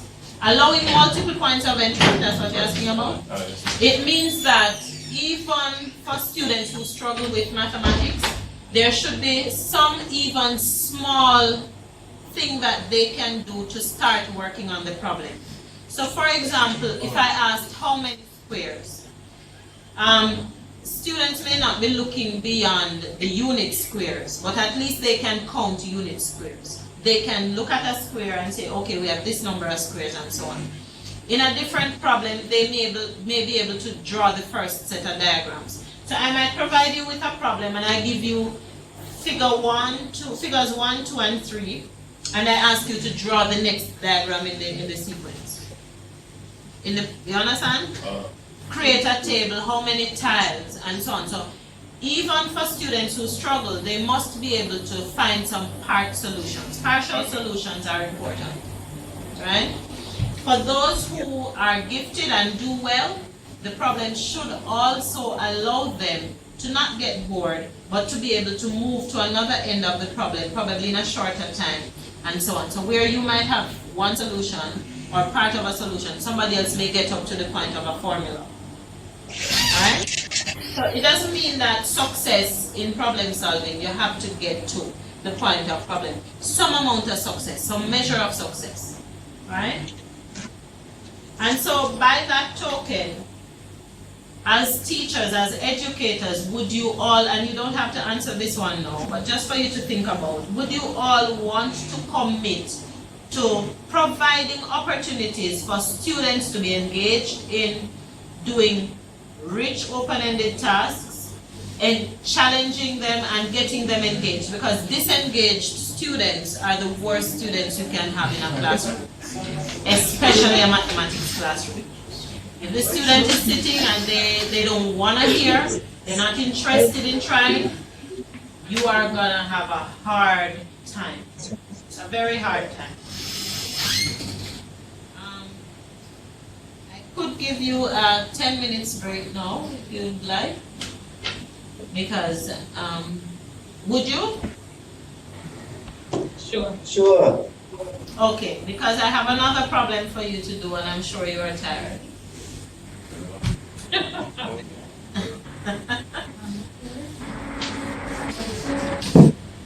Because the course is short, you know, it does mean that we do a lot in a day.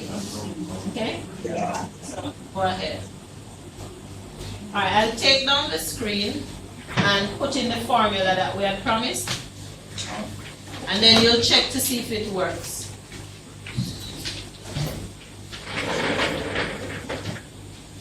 Here is a student of mine, and I tend to want to call it his name. Oh, it's fine. Yes, and you kind of similar in certain features. He did a KFC ad where he was biting into the chicken leg. I don't know if you remember. He got paid to do it. Alright, so where's the formula? Alright, so check out the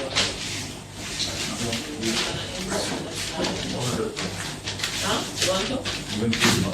Sure. I'll just try to type it in.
She got into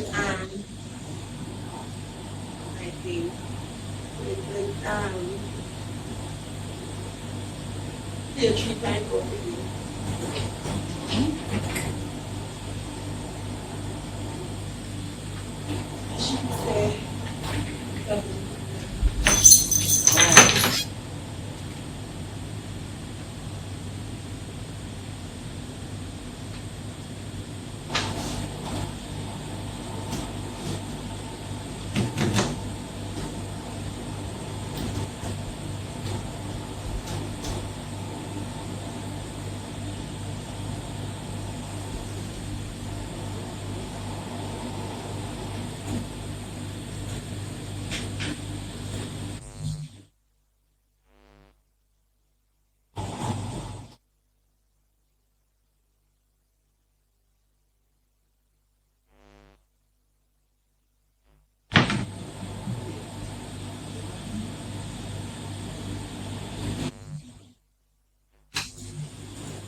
Good morning again, good afternoon for those in Bermuda.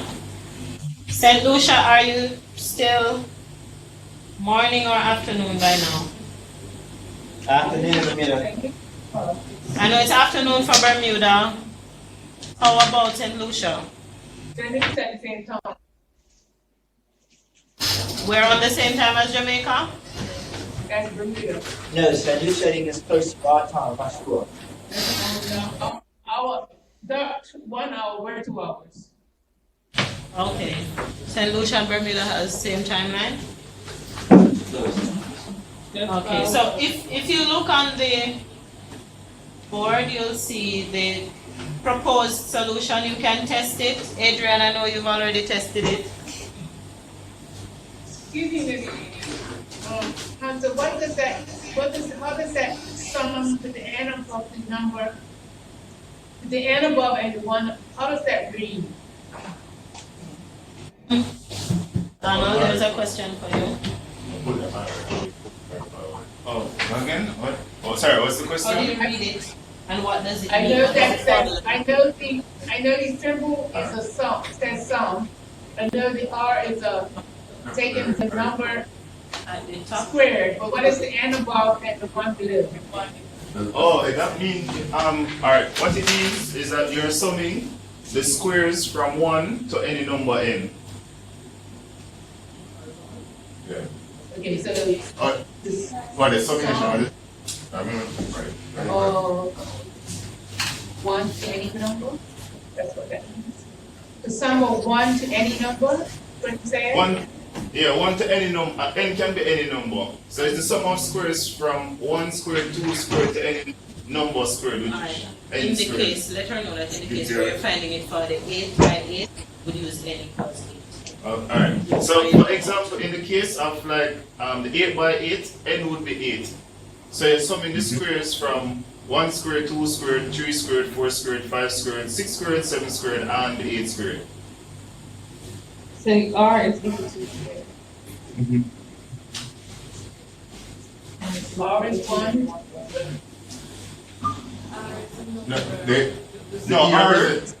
The E represents the summation. Any Yeah, the R just represents the rule for each term.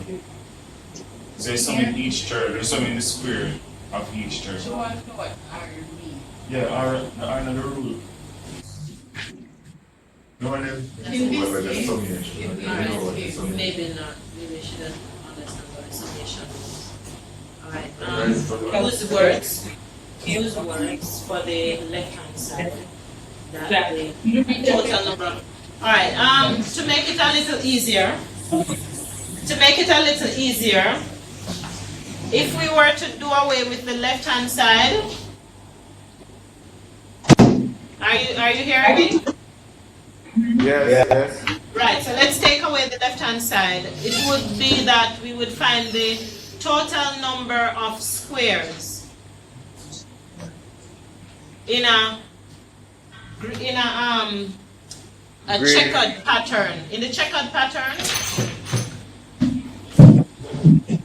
and then n for us on the right-hand side would represent the size of the square, which is whether it is 8 by 8, and so n would be 8 in that case.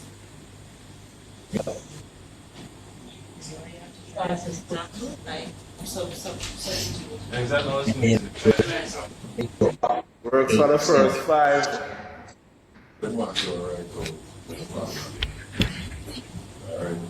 R plus 1, we write 4.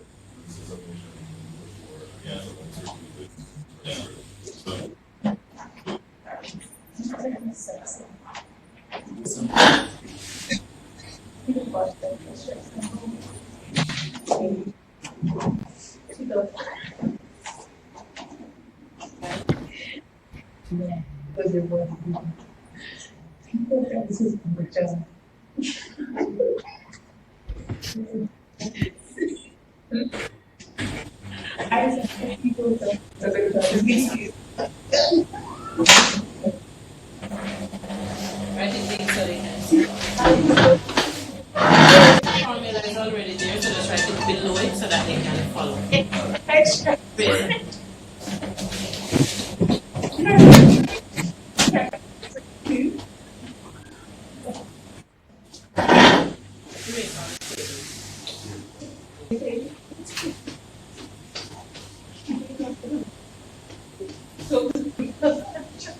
Okay, so Rosina, Yeah. what we're gonna do, we're gonna use the formula so it makes sense to you. Alright, for example, if you have something like this, r equal 1 to 4, r squared, n equal 4, what that means is that the r equal 1 tell you what number you start with, the 4 tell you what number you must stop at, and the e tell you sum. So in r equal 1, you plug r right here, so and you get 1 squared. Then you go up by integer value, so the second one would be r equal 2. The summation tells you that you must add. So you have 2 squared. You have r equal 3, you get 3 squared. And then you have r equal 4, and that is where you stop. So that is what this says. Alright? That type of problem? I understand, I just wanted to know how to read it, so, okay. So the R, just to get clarity, the R squared that you have written into the formula up the top. We use whatever r, so if you have a Doesn't really, it's not symbolic, because we're just putting, so, sorry, erase yeah, that. this symbol right here so mean this on the right hand side. Yes, so, and the N at the top is representing something, okay. This Yeah, makes sense, okay. like 4 right here. That's And also, equals the number of So then squares, that's 4 by 4 when we're doing the formula. yeah, this would be like for the 4 by 4. and the R is always, R The is. last number. So if you have an example of 2, before I had So R, given, The 8 by 8. r and the equal 1, 8 by 8. or the 8. 8 by 8. Yeah, so when we are doing the 8 by 8, we would continue up to 8 squared. 8. So you and R have, always. No, No. R so changes. it's a r equal 1, the first term would be 1 squared. Square by square root. The R is square by square. Maybe.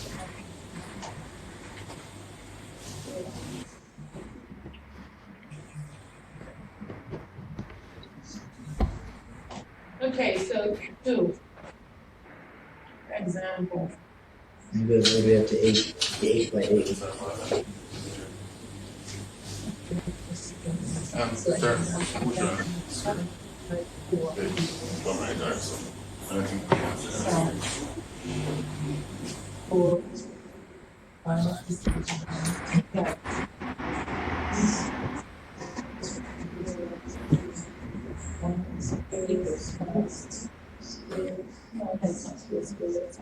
Start from 1 all the way up. Yeah, let's look up. The N is where you start. So whatever number is 8 or whatever number is N, that's where you start. So, the number right here, R equal 1. But orange is just it. Yes, that's. So the R equal 1 right here, so tell you, so you start at 1, the 4 at top, then it's not at 4. Because I have it right here, so Right. at 8 square. Arintas, could you repeat what you said earlier, just now? Oh, I just whatever N is, that's the number you start at. So you already start from, let's say 1 like Joe said, or whatever the number N is, you stop at that particular number. Yeah. Thanks both, all three of you. Thank you. Miss, Yes. I think I have another one that just might work. Okay. Wow. You want If to you tell us? have, if you have x cubed over 3 plus x squared over 2 plus x over 6. Alright, you're going a It little should too work. fast. You're going a little too fast. We're going to write it down. Go over to the other side of the board, please. And get out, draw a line so you can write. Yes, go ahead. X cubed Yeah. over 3 plus x squared over 2 plus x over 6. Okay. Where x is, and we need to also define what n is in this one as well. Well, x is the same as n here, the number of the sides. Okay, the length of a side. Yeah, the length of the side. Okay. Alright, so we're going to test both those formulas. And if they both work, we're going to check to see if we can change one to look like the other. Let's see.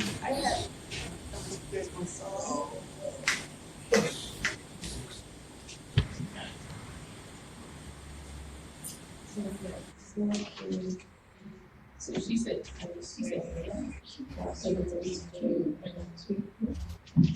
he said it's not.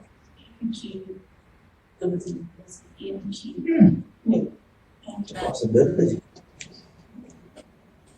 X is a number. Way back in that. Are you seeing that? Yeah. Are you seeing that? Yeah. I'm happy this happened today. So we have two formulas that just look completely different, But it works. but they're the same. He has worked. Did you see, are you able to see that? Yeah, he has worked Alright, what he did was to sum the three terms, together. right? Find a common denominator, which is 6. Yeah. Pull out x as a common factor, and then factorize the quadratic. What's the capital for the 6 at the bottom? How do you know to put the 6 at the bottom? Repeat the question. How do you know to put the 6 at the bottom? How do I know what? Right here. How do we know it works? How do you know, no, how do you know to put a 6 at the bottom? How do you know that? We're not here. We're Hold not on. here right now. How did we She's asked- figure out? Yes. How do we know that the 6 is the denominator? Oh, why is it the denominator? That's the question. Oh, for the summation of R squared. Yeah. But, For the yes. formula, that's the formula. Right. And there's someone who know it's experience. It's from previous mathematics that they would have done related to the sum of the squares of the of consecutive natural numbers. Are you hearing? Got it? Just a second. No, Okay, yes, please settle so we can hear. Are you hearing me now? Yeah. Are you hearing me now? Yes. How were they able to come up with the general formula and find 6 as the denominator? Yeah, the first. Yes. Right. I understand, squared, because we did as we went down, he explained that in the number of squares when we did the table. I just didn't understand how both of them came up with the 6 as the denominator. Let me say something and then you tell me if it helps at all. Okay? Okay. All right. From their experience doing mathematics, I suppose, GP? Right, but it would be progression, right? Arithmetic. From doing different mathematics, they would have encountered different kinds of formula and how formulas are generated. Yes. Now, what they were doing, they recognized that they were adding up the squares of consecutive counting numbers, natural numbers. And there is a formula that does that for you, so to speak. Instead of having to do from 1 to 100. Right there, so. So there's other mathematics related to that. So if you notice, if we had to do for 1 to 8, we could take 1, 2, 3, 4, 5, 6, 7, 8 and square each of them and then sum that. But in mathematics, usually you try to find a general formula that helps you sum numbers that fall within a certain category or have certain features. This formula is one of those. And of course, there are techniques to help you to develop and get to this formula, the point of this formula. Alright, so we will not necessarily explore from the starting point how this formula was developed. And once you get to that, right. I do. That. You're still a little lost. So you see, instead of writing a low rate, just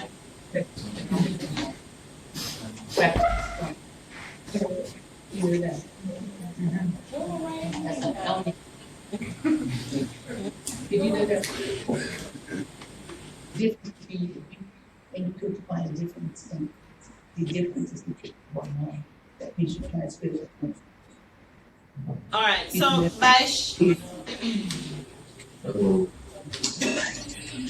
by sharing our solutions, you're going to realize that some students will give you a general solution one way, others, because of how much mathematics they know, they will be able to do it differently. So some general solutions will come in worded form. Usually we give a little more for those who express it in algebraic form because of the level of sophistication, but we do acknowledge general formula that is explained as a rule in words. Alright? So you could have simply said to us that we are finding the sum, and write it in words, finding the sum of the natural numbers squared up to the one that represents the length of the square. And that would be sufficient. Somebody else would be able to express it as a general formula in an algebraic way. Excuse me, Ms. Martha, can you say that one more time? I like that explanation. Finding the number. What did I just say? Finding the sum of the natural number. Finding the sum of the natural number. All squared up to the point where you have the length of the square. So the last number squared would represent the length of the square that you're trying to find the number of squares. You can rerun the tape to see what I said. I don't remember what I said. When you write that, so that makes sense to me. Okay. All right.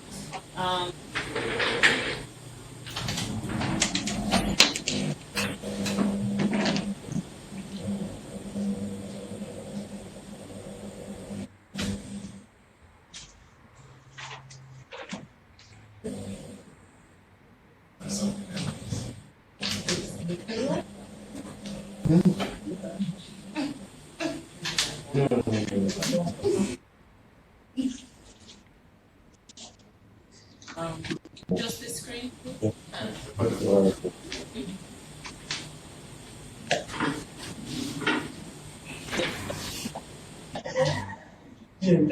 Today.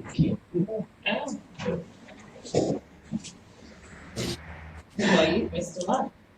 It's probably on Monday. And Dr. Hudson, and she's like, oh, where's she going? It just didn't show up. Okay.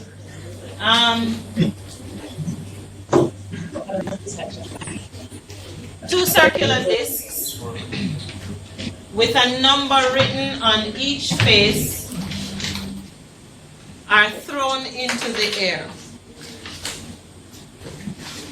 The numbers on the faces landing uppermost are added and the following sums obtained: 9, 10, 12, 13. What numbers are on the discs? I guess you're done.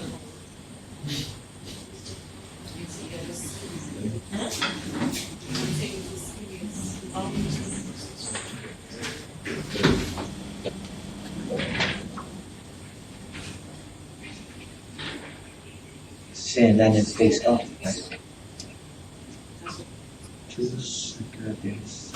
Hey! But you go back. I'm Was just it a changing a memorization? grammatical error.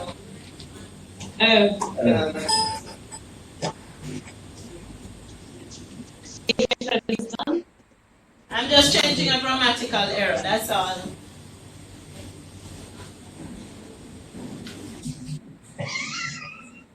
Are you into carnival? Yeah, because they chose what carnival. Ah. You're into Asia?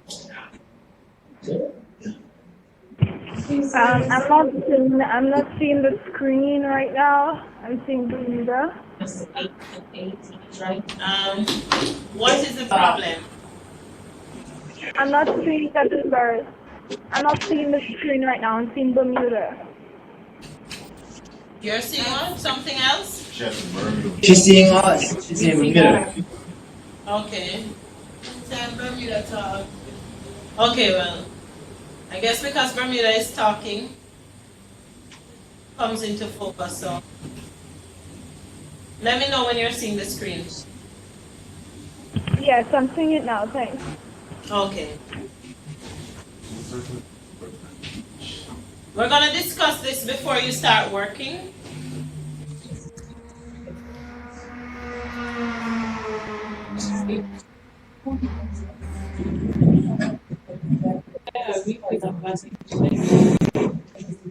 If you speak, Mrs. Hunter, because we just heard the call me invest in Jamaica. Replay. Could you repeat, please? Can you just speak so that it will go back to the board? Problem. So I'm saying two circular discs with a number written on each face are thrown into the air. Now when you sum the numbers that land uppermost, there are 4 possibilities. 9, 10, or you could get 12, or 13. Now you need to figure out which numbers are on the faces of those lists. So each face has a number written on it. Okay? What are those numbers? Do you have any question? Are they all single digits or the? Can a number be repeated? Well, you'll have to figure that out. Interesting question though. If a number can be repeated. I'd love to go easy on you, but you'll have to figure that out.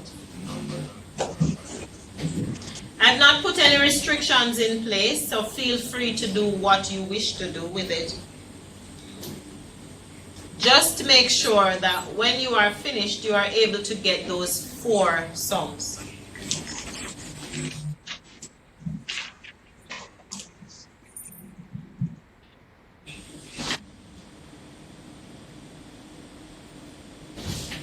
I'll give you some time to work. If you have questions, feel free to ask. Do the discs have to be circular, by the way? No. Is it important to solving the problem, the shape of the disc? No. No. Do you think you know enough mathematics to solve the problem? Yes. Okay, go ahead. Go ahead.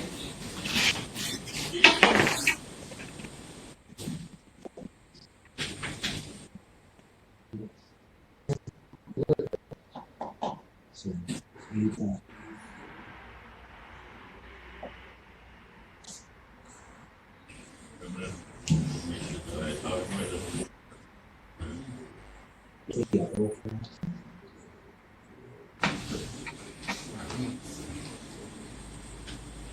You do it 4 times.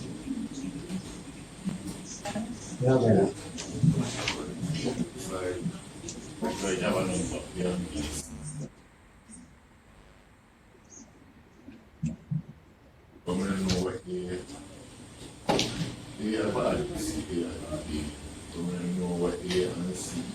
Numbers, where is Well, that's what we're going to figure out. And it is interesting. Which combination? Right, we don't know, but it is interesting though that you know 12? that A can only be added with C and D, but not. But it says what numbers? Yeah, that's all. Are they like one single digit numbers? A single digit number. So if you flip it, if you split it, it's dividing up.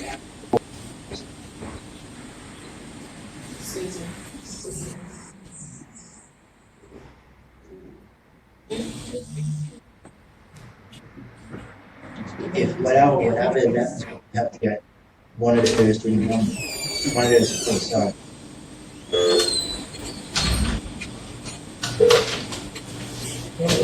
So on one side,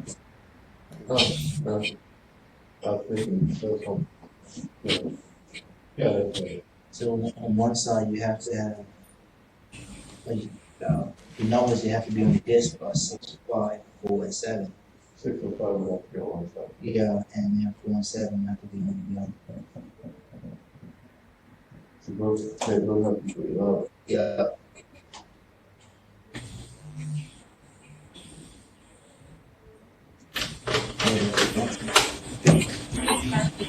They have to go to space. So it's 2 numbers that would. Oh, you like that 2 numbers? Which is like two different disks.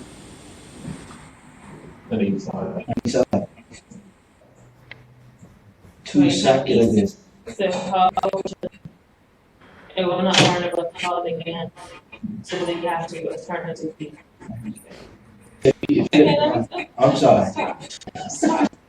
I like to figure it out myself. Can I just try it? And if I don't, okay.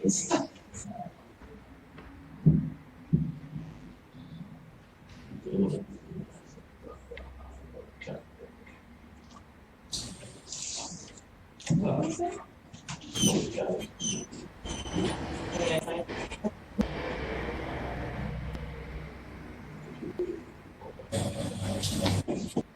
You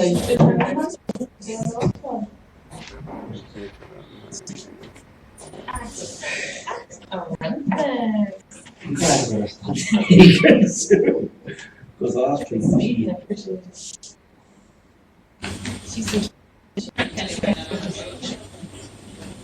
Right. Adrian, Yes? have you found a solution? Thought I did, miss, but it doesn't work. Okay. I'm not. Bermuda? We have an idea.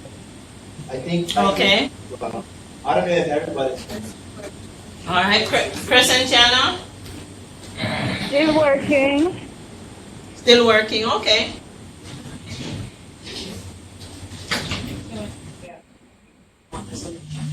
Six and 5, 4 and 7. 7 numbers. Because it says you have. Because you have to get those. Miss, I think I have the answer. Because you have to get. You have to get those numbers. 19.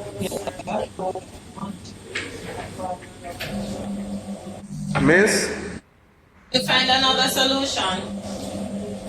I think so.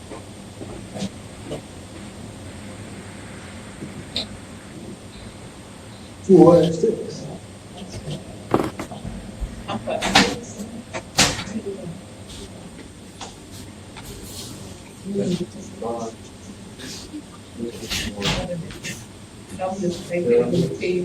But you can't. You gotta add up to 13.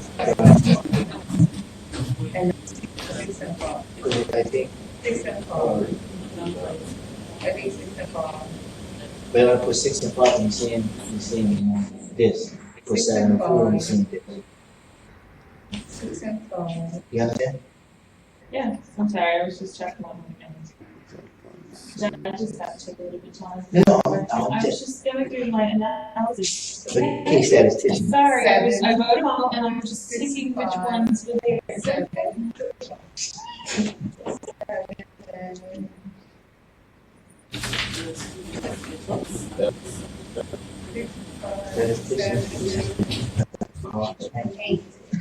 For the what? Finance. 6, 7, 5, 6, 7. That's enough. But I think the question, you ought to get, it says you ought to get 9, 10, 12, and 13. You can get 19 because he does numbers. What number? 5. Jomo is gonna share his solution. Go ahead, Jomo. On your first disk. Alright. So, note again carefully that as part of what your work is, it's for you to begin to naturally have the inclination to use some kind of organizing feature. Here I am again suggesting a table. Yeah.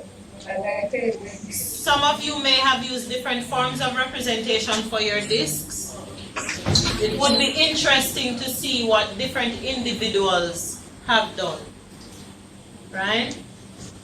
So for disk 1, Jomo, what are the 2 numbers on disk 1? Alright, you understand that basic. So from A equal 1. Okay, so just tell me like. So 1 A equal 1, B equal 4, 1 4, and then 8 and 9. Alright, so hold on. So we have our first solution. Let's check to see if it works. Jomo says on one disk, 1 and 4 will be on that disk. On the other disk, we will have 8 and 9. Now, if we have 1 on a disk, we can add it to 8 and we can add it to 9. We have 4 on a disk, we can also add that to 8 and add that to 9. Do we get the 4 sums? 9, 10, 12, 13. Are those the sums?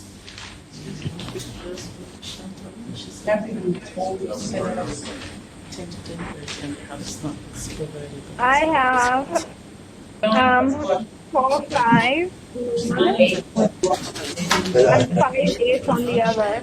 We were the ones who decided on the so they can go on it.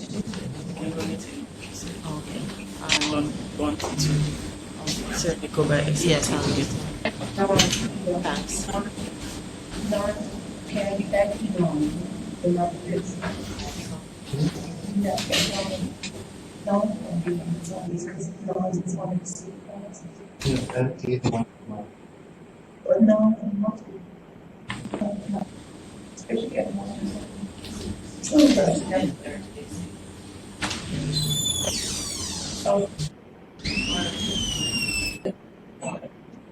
It's just in the business plan, in the systems well.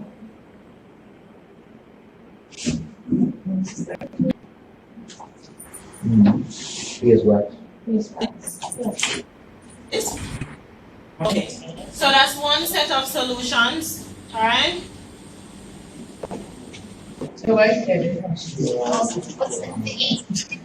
Take another solution.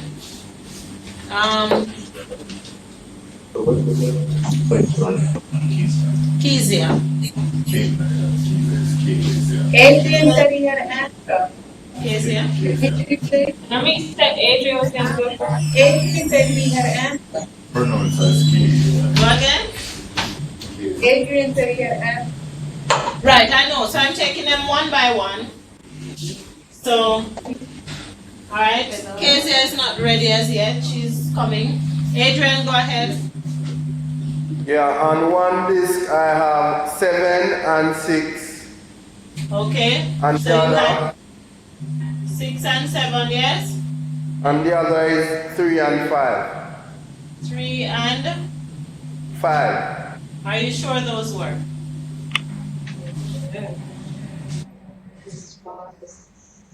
Let's check. We have 6 and 7, 6 and 7. 3 and 6 will give us 9, 10. 3 and 7 is 10. 5 and 6, 11. So are those the sums that we're looking for? 12 and 13, so. No, 12. it's 12. 7, 8. Okay. Yeah, that's And his number 12. Adrian? 6 and 5. 6. 3. Yes. Alright, so somebody is suggesting that your 5 probably should be a 6. 6? Yeah. I was looking at the question from the point of view that only 4 observations were made. Okay. If you understand what I mean, so like say for example 4 random selections, so you have multiple probabilities. Even then, the sums wouldn't change. And so whichever set of numbers you use should still give the same set of sums.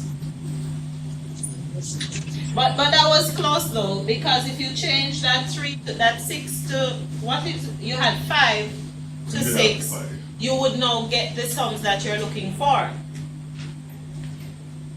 If the 5 is changed to 6. Right, and though you would have a repeating number, there was no rule saying a number could not be repeated. Okay. So now I can answer the question that was asked earlier. Yes, it is possible to repeat a number. Yes, so this is 6. 6. Alright, did anybody else have a different solution? I had 4-5 and 5-8. 4, 5 and 5-8. 5, 8.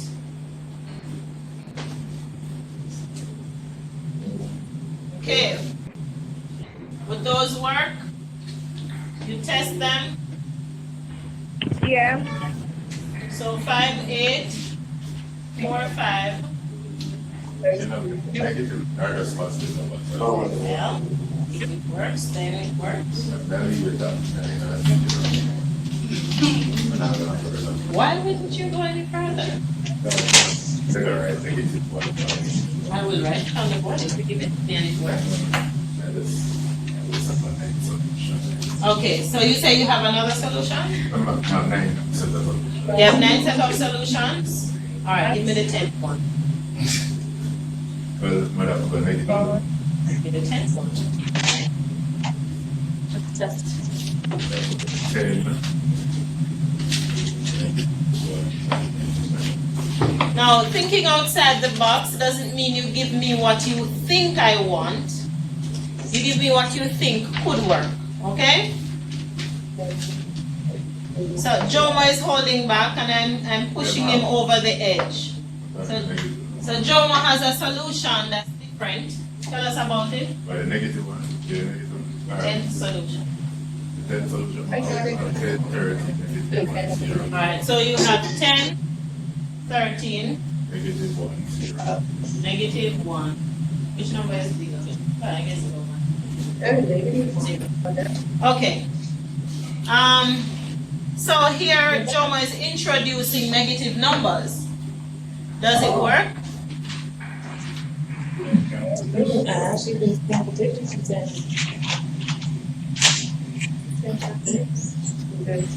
Percentiana? Yes. Does it work? 12, 9, 10. Works.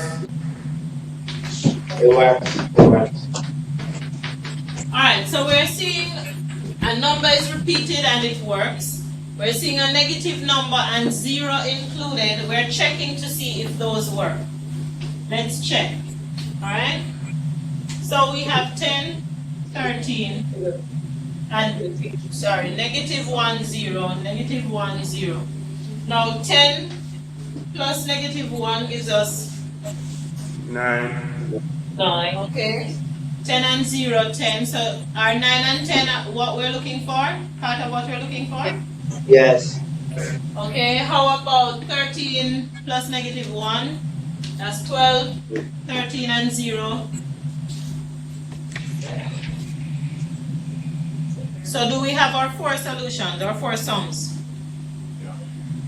Okay, so I'm seeing on the board 4 solutions. Jomo says he has all of 9 different solutions. How many solutions are possible? That's what it's 9, because Jomo said.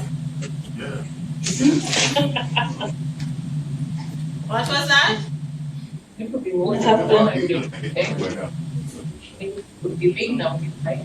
Yeah. Sorry, we didn't know that. We just started these single digit numbers, but now that open up to double digits, then that could be a lot more. It could be an infinite number of patterns. Could you repeat that, please? I said there's a possibility it could be an infinite number of patterns. And Joe openly do off the negative numbers. Right, so my 2 campuses are now saying infinitely many possibilities. You can, I didn't say exclude them at all. So there you go. With their negative numbers or whole numbers, or you say with whole numbers? With whole numbers is just 9 solutions. Alright, so with whole numbers, only 9 solution, Jomo is saying. Can somebody refute that? Say again, miss. Jomo is saying if we confine our work to whole numbers, which is 0 up to 9, well, 0 up to 12 or 13. Well, starting at 0, you'd only have 9 solutions. However, to expand that solution set, he's saying we could go into negative numbers. And so we could have infinitely many, which is the same thing Orenthus is saying. Did I say your name correctly? Yes, ma'am, you're right. Okay. Alright, so if we were to say a half, do you think you could generate a solution including a half? Yes, miss. Sure.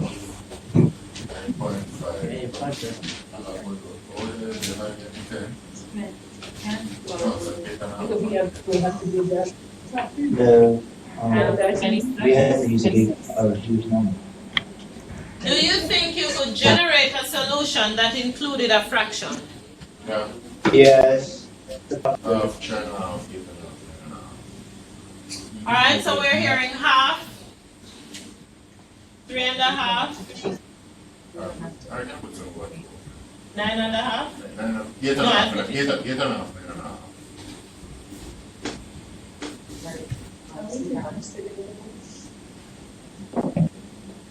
Is there anything that helped you to figure out, once you selected a number, is there anything that helps you to figure out what numbers to use next? When I use a half, I just then I think about the 9 and 10, and so we use a half from here and add it to C and D to get 9 and. Okay, so if there is a half, then you need 10 with a number from this 2? Well, how I do it? Right.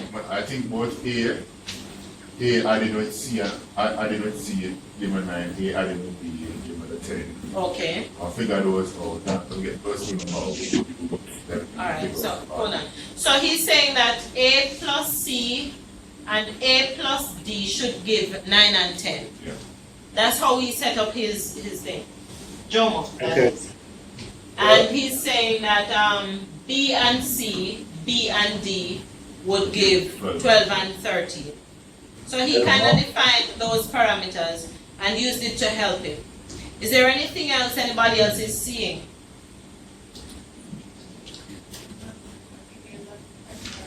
Okay, so there's a pattern.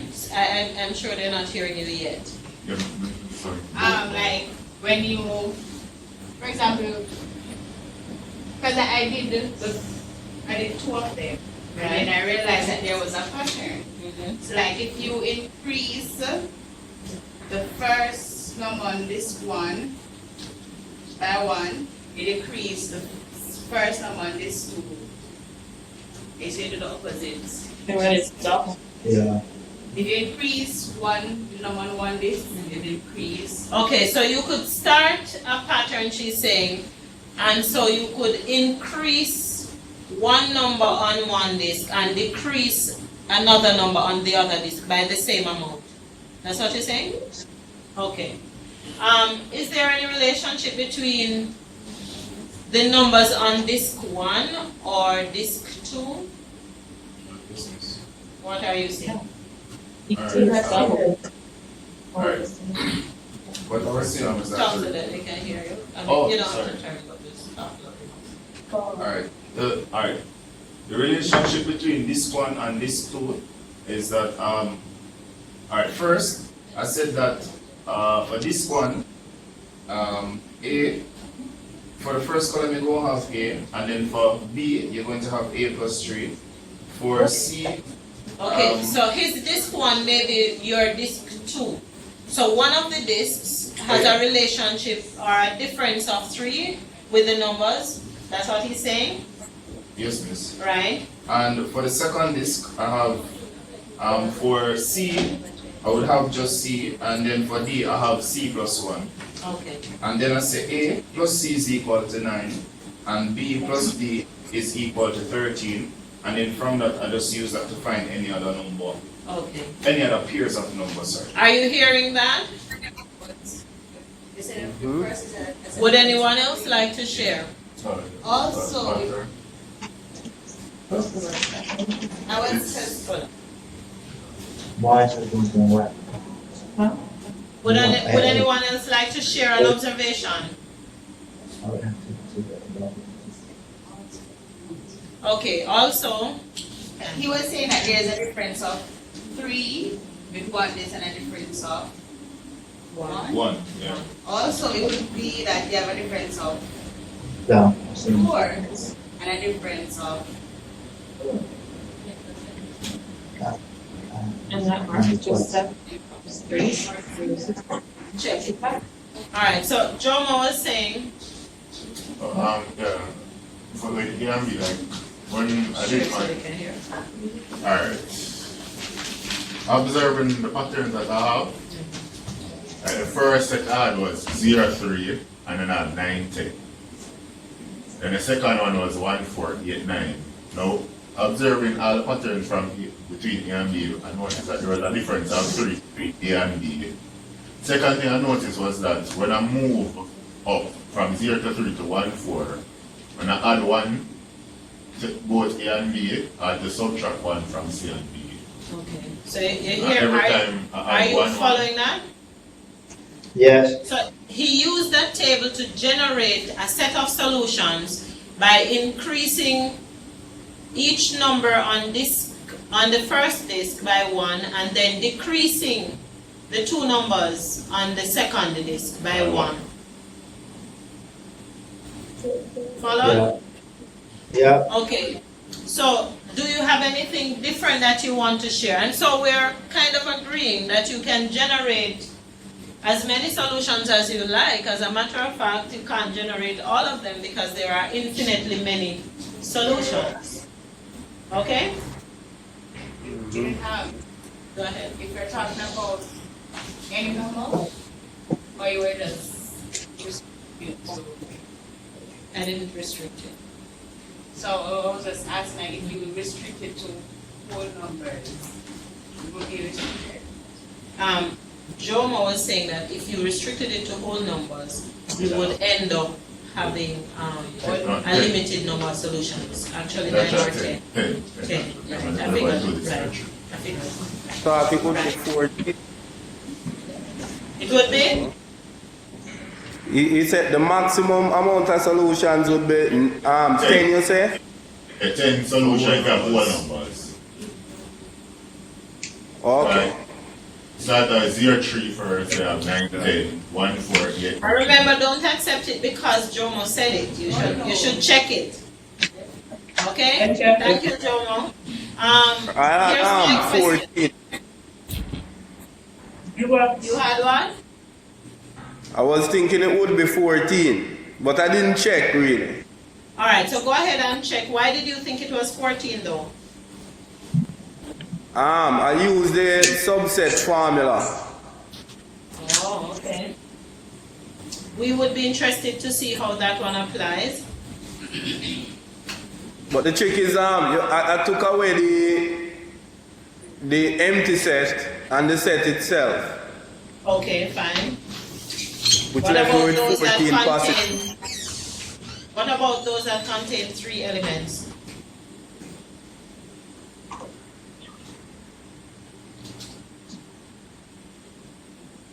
It was based on the number of outcome. Okay. Alright, so you're expecting 12 solutions then? I was expecting 14 Oh, 14 down from 16. from 16. Right. So if you can refute by showing us that there are more than 10, then you could get first prize. But that's a good lot one. of checking. 14, that's not a lot. You want to see people working on math for 7 years. Yes. Alright, no, it's just a question. Adrian, a question for you. Yes. I was just wondering why you would use the subset formula to try to determine the amount of results. Why I would use it? Yeah. Because if you look at the entire outcome, all 4 of them, then you would actually derive subsets of 2 from any possible flip of the disk. I don't know, I just thought it was a quick way of finding the maximum number of answers. It is useful to do that. So don't get us wrong. We're just saying it is useful to do that. We just wanted to know what prompted you to do that. Yeah, I was saying that based on the number of outcomes, right? There are 2 possible subsets that you can derive from the flip of the disk. Right. So that's why I use the subset formula. Okay, but you still have time, don't worry. I expect to see the 14 solutions on my desk by midday. By the end of the course.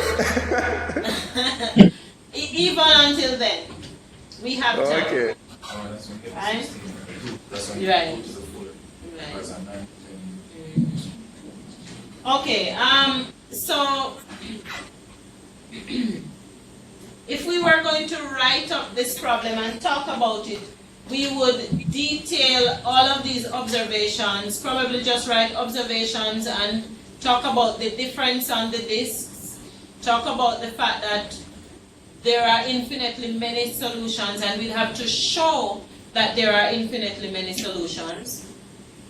Right? We couldn't just say it, we'd have to show why we think there are infinitely many solutions.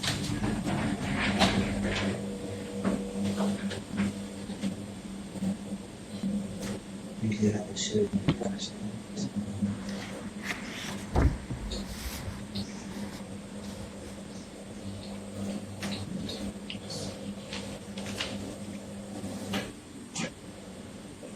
Okay, are we together again? Yeah. Yes. More talking. Let me hurry up and get it out of the way because I'm sure you'll read these slides when I send them to you. I've tried to make them short enough so that they're easier to read than if you had to read an entire. This is Han? Right, no, I'm saying it should be easier to read the slides than if I were to send you to read No, I was actually gonna ask you a question. Are we always gonna just work through and then be out to 3:30? Or are you always what? Are we gonna work through so we don't have a lunch break, so we'll be finished all beforehand? No, we weren't planning on that. Are you ready for lunch now? Oh, no, I was just, I'm just asking. The lunch break? Okay, I'm now understanding. I was just told that there is a break that is scheduled for, was it 10 to 10:30? I said, which would be 12 to 12:30 for you. Yeah. And that's just a short break, and then lunchtime would be 1 to 2, which would be 3 to 4 for you. And we come back for half an hour?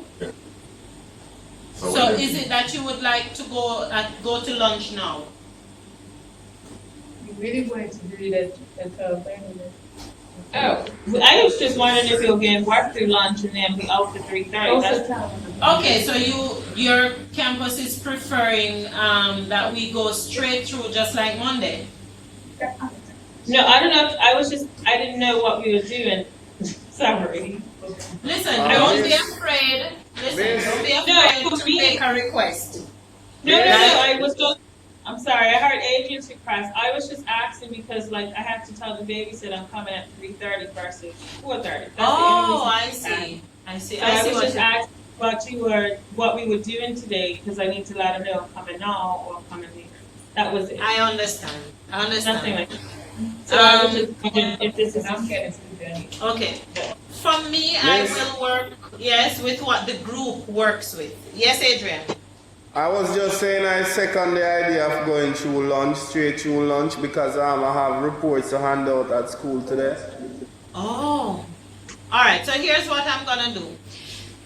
From now on, as long as it is possible, except on the days when we present, which would be the final 2 classes, we will do a half an hour break at 10 o'clock, which would be 12 o'clock for the next campuses running with different time. Do you understand that? Yes. Yeah. That half an hour break, whatever we're gonna get, we grab a break at that time, and then we go through until the end, and then we'll leave earlier. Would that be okay with everyone? That's great. Yes, yes. Here? It's okay with.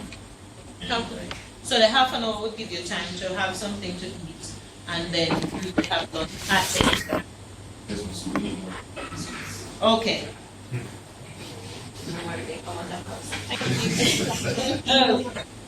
Okay, so, yes? On next week, our campus here will be closed, so we're trying to make arrangements to be in school, but we're not too sure what's gonna happen. Right. But we might miss Monday and Wednesday, or we might miss class next week. Yeah, plus the Hill campus first. So we're trying to make arrangements to move to a different site. Okay, so here's what your options are. Next week would mean Monday and Wednesday next week. Yes. All right, you could look back at the recordings. I will miss you. So if you don't have to go, don't go. We don't have access to all buildings. Take Tuesday and Thursday. No, the whole campus is closed the whole week. They have a holiday at the end of the week and they. Oh, College. They just decided to close the campus, period. oh, okay, that's when you get your holiday. Yeah, we have a holiday at the end of the week, so they closed the campus for the whole week. Oh, I understand. So you will. We have to move site, but if we can't move site, we have to get the recording. If we don't get the recordings, we'll have to get the recordings like immediately, like we haven't been getting them immediately. We get them immediately after the course is over. Speak to the coordinator. Because we're not. Because I understand that Skype is not an option. But I will speak to them. Skype is not gonna work? No, I was told here that Skype is not an option. However, you could get the recordings to view, and we could do Skype, where Skype can accommodate 3-4 persons, right?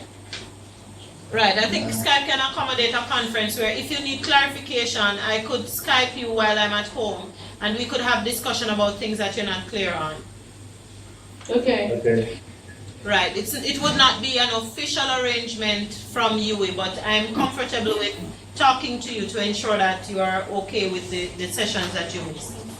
Also, can you also vouch for us to get the recordings in a timely manner? I cannot speak I know to the coordinator, but if you can speak and help them out. Right, so that's why I said I will speak with the coordinator, and you could also send an email if you wish. But I would not be responsible for the time when you get the recording. Okay. I will try to ask them to get it to you immediately after it is finished. Okay? Yeah. All right, so I'll talk to Miss Chantal about that. All right. All right. Right after they happen. And make sure it's just this week, it's not this one so much. You know what I mean? Yeah. John, It's not we got the people, it's like.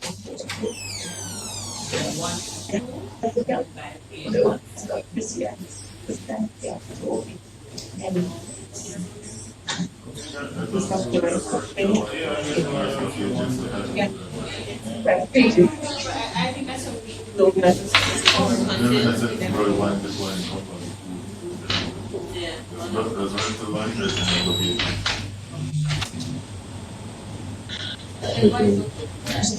Alright, that's when the other students will get the email, right? But I think on today's system is gonna be, in seconds. And, oh no, they wouldn't get it. Alright. Okay, so we've just been informed by the office that break times are scheduled. And so what we would do is work with the half an hour break. I will let you know each day when the half an hour break is. Yep. And then we would continue until 1:30 our time, 3:30 your time. Yep. Right, so Each day we'll work with the half an hour based on how it is scheduled here. It would be 11 to 11:30, which would be 1 to 1:30 for you. Right, so you can grab something to eat during that time, 11 to 11:30, and then we'll work right through to the end.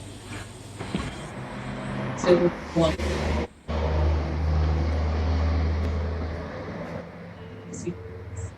Inquiry. You're gonna find that students will benefit in different ways, and we spoke about them developing a mathematical point of view, which is important. We spoke on Monday about critical habits of mind.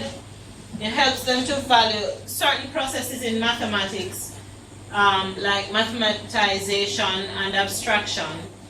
It promotes cognitive dissonance. They learn to grapple with ideas in a particular way, and very important, I believe, it gives them opportunities to create their own original ideas, which is what we want.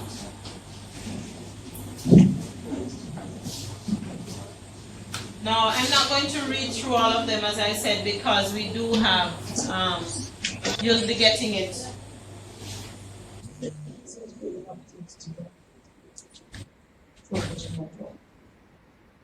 And the last one I have is that it simply adds an element of fun. When students work in a particular way and they begin to feel that they're making strides, even those who would not normally be able to contribute to your math lesson, they begin to draw diagrams, they begin to explain, they listen, they try to refute, and all of those things create an environment where students become engaged, because it is this engagement that causes students to be disruptive, one, and also to not learn because they're not really interested in what it is that you're doing. So fun is important because that does help. Right? We've looked at these already, you know.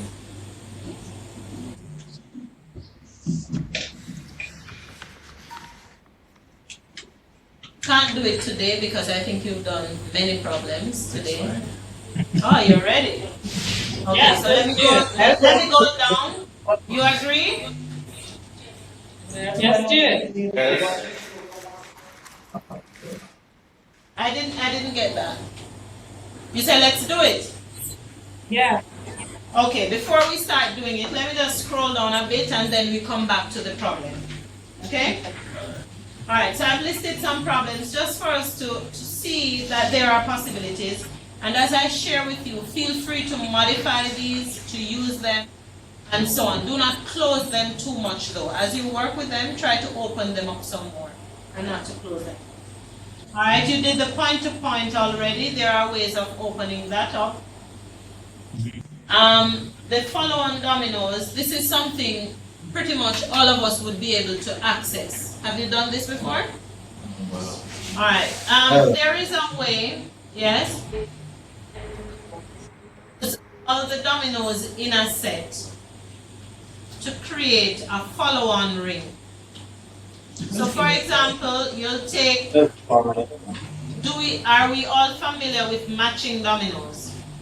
Yes. Right. So you can match it in such a way where you start with one, you continue the ring, and it doesn't have to be circular in shape, of course, but you continue matching the dominoes until the last one will fit into this last space and close the gap. Now, as to whether, yes, go ahead. How is that matching? I don't see the matching there. 1, 5. No, this one isn't. This one isn't. Oh, thank you. I was just going to say that. I'm sorry, yes. I wish you didn't notice that, but this one isn't. It was probably at the time the best picture I could get, so you could understand what I mean by a follow-on ring. But the number of dots should match. Okay? Now, I'm not sure if you know. Do you know how many dominoes are in the domino set that we use with the double six being the highest double? Maybe. Like that. 28. 28. What if the highest double were 9? What if the highest double were a double 9? Double 9. And yes, it does exist. It is what they use in Cuba. How many dominoes, how many pieces would be there? Here's my next question. What if it were 15? And yes, 15 exists. I own a set. Yes, I have a set at home. Which country do they play 15 with? I traveled and I saw it and I was so fascinated I had to buy it. 15 probably Okay. I didn't know it was real. We had talked about it before, but I didn't know it was real until I found it. And if you go on the internet, you'll see the dominoes with lots of colorful things, dots and so on. And you'll begin to see possibilities. But I could ask you, I think I may even have that problem. Yeah, on the next slide that you're seeing. I'm asking you how many dominoes would be in a set where the highest double is a double 2. A double 2. So how many dominoes would be in that? Double 2 is the highest double. Alright, so it's 7, 13, 18, 22. Alright. Where is it again? If you have 15 as the highest So double. we have 15, 14, 32 to watch. Because 16 times 15. Double 2. So basically, yeah, 4 dots. Right. They are 2, 1. 1, 1. 1, 0. 1 blank. 1, 2. It should be an even. It should be 6. How many number there? It should be 6, 9, 6. The first one. I raised that. 9, 12, 15. It's 8. 8 is right. It's 2. So, while you're playing with dominoes, are you listening? You know what I like about you? You just start doing the problems, even when my intention is not to do them. No, that's fine. I have no regrets. Oh, that's what I mean. Picking it up? 1, 2, 3, 4, 5, 6. It's 8. Missing. No, it would be 12.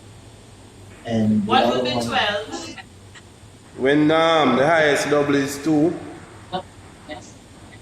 Oh, what? When it's highest double, that there's nothing more than 2 if it is a pack, right? Right, yeah, double 2 and everything else goes down from there. So double 2, 2, 1, 2, 0, Right, 1, 1, right. 1, 0.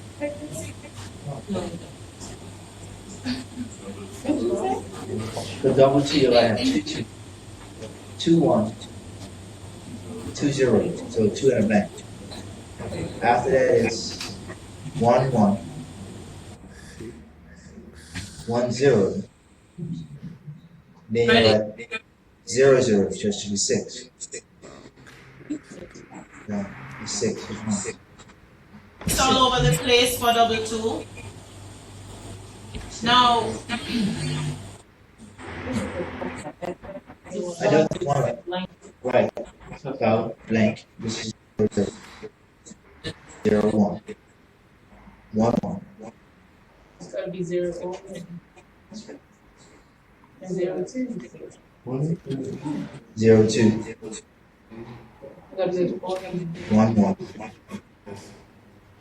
And then 1, 1, 2. And then you have 2. And then 2, 2. So how many is that? You can have a 2, 1. 2, 1. Sorry, 2, 1. Can you have a 2, 1, 2? 2, 2? Yeah, 2, 2. 6. Seven. That don't make sense. Yeah, it should be an even number. Just a one. Okay, 7 and up. Something else. Is that the same? I don't think so. It's the same. It's the same. It's 6. Six. Hey, there's a Oh, what number? There's a 7. 28. No, 28 is even, huh? Two. What is it? Tiffany, No, what it's saying is how many dominoes. So two doubles, three doubles, four doubles. 15 can be. 28. Get the time to grapple with some of them.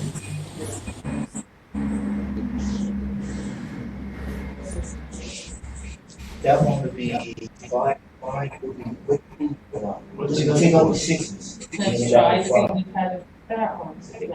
While you continue, right? Take out the, just take So out. you have No, 2.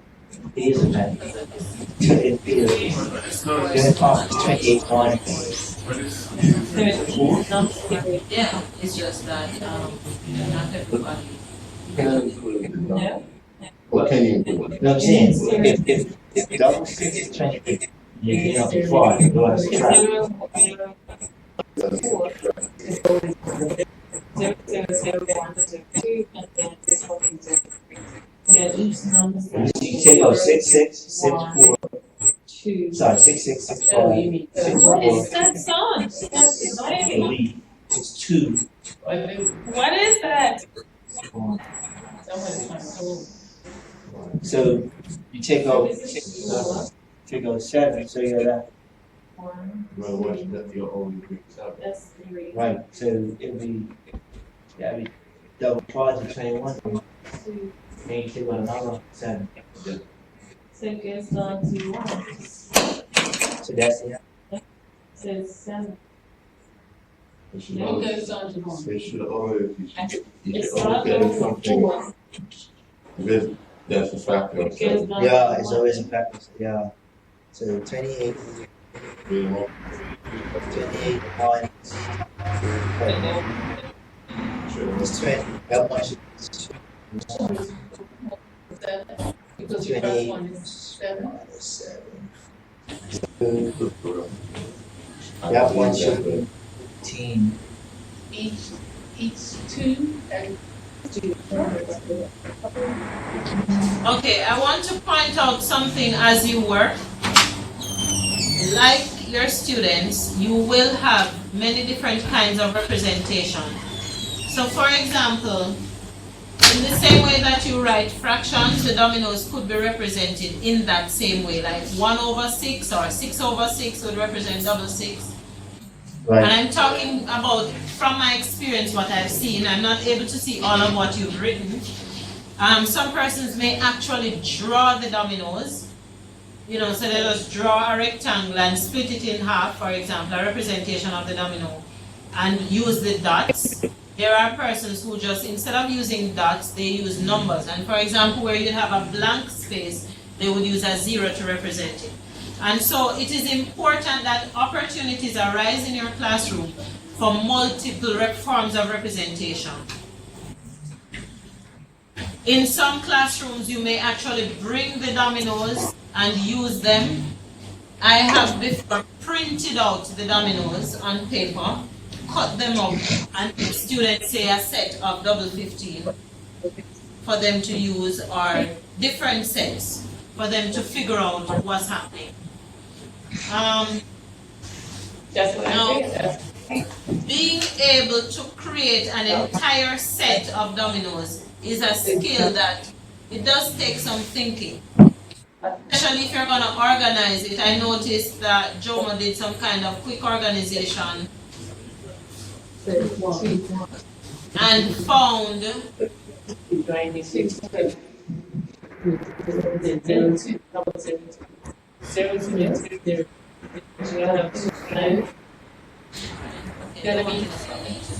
no, but the common plan. That's what I'm saying.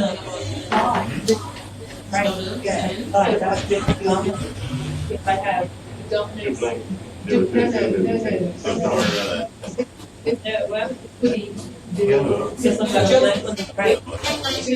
Oh, okay, I see what you mean. So it's n plus 1 down to 1. No, it Then can it be comes longer. to one, there it comes one. Then it comes to one. So Yeah. that's two, one, and one. No, it's Yeah. so, So, so, okay, that's not asking, is that, so that's not the same. He wants to go.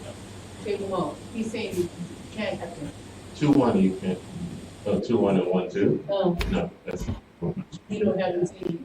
Even if it's not on the same side. Right. It's gonna be the same. You can tell it One. wrong. It's gonna be You tell it 2. wrong. Exactly, I don't know, maybe, I'm just on that person, that looks like a Yeah. completely So different, just take it off. All just right. put it on one This is- side, and this is the other right. side is different. Because imagine if somebody played. So how you get to seven? I That's how you make it two. seven. I played double this stuff, but by nephew, you know, he's not the same numbers. Hmm. So My child is then two won't, but I played them. And like Chris said, she won't play them. I played, but I don't know the ball, but.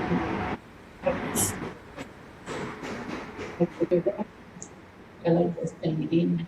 Adrian?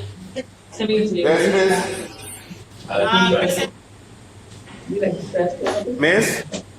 I'm checking to see if everybody else is there. Crescentiana is there? Yes, I am. Okay, just thought we lost you. I'm just checking. No. How are you managing? Finished, miss. Ah, wonderful. So I could ask you double N then? You could ask me for what? Double N? Yes. How many dominoes are in the set with the highest double being double N? With the highest double being double N, it Yes. would be 4N plus 4. Yes? Or 4 times N plus 1. Alright, so we have a refutation, so we're gonna try it. We're gonna try them. Now, my intention was not necessarily for you to solve this problem, but I'm happy to see you solving it. I want you to spend a little more time outside of class working on it. And I'm going to try to start. Is the discussion gonna work? No? Have you participated in a discussion online before since this semester? On RVL? The first one, say 6, 7. You can say 7. 2 times. What you could do is send a paragraph to me with the explanation. Are you listening? Are you listening? Yes. Please send a paragraph to me with your explanation. I will cut them, paste them into a PowerPoint, put all of them together, and circulate it to the class. How about that? Sounds good, miss. Bermuda or Crescentiana? Yeah. Can we commit to that? You send just one it doesn't have to be a prose paragraph, but just an explanation of what you found or a bulleted list of your observations. I'll put them together and send them back to you. Concerning the total number of dominoes in the set? Yes, concerning in the different sets, and of course double N especially. If you want to use a table, I'll take the table. You're gonna send us all of this later, right, miss? Pardon me? This is outside of class. You're gonna send us later?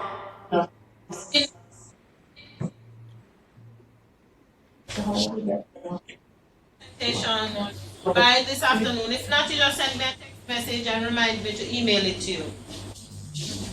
Okay.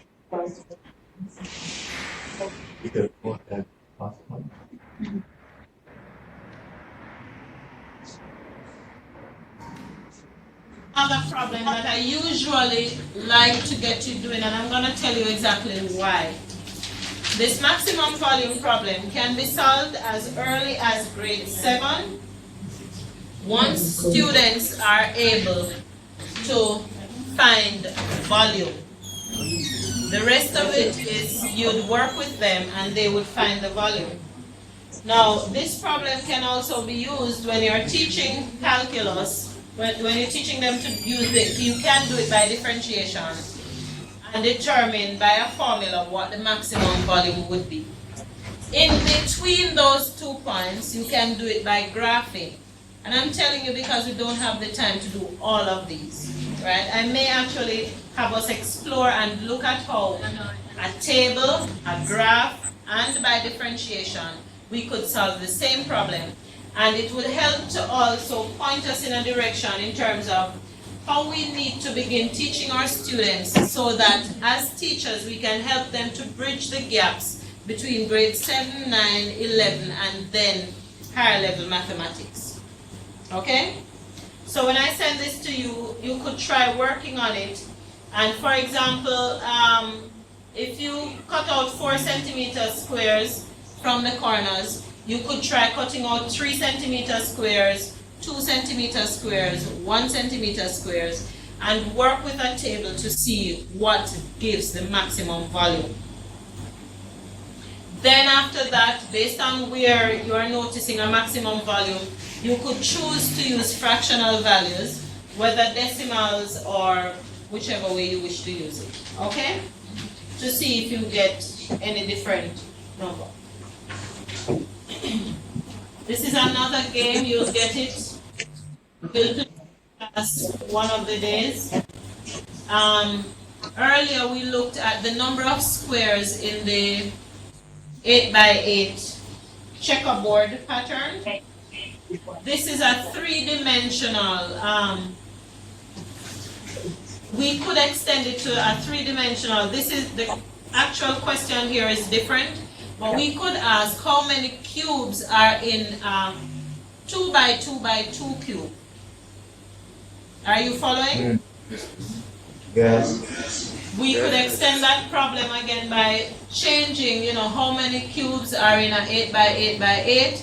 Try smaller cases, work our way right up, and see what is generated in terms of patterns and general solutions.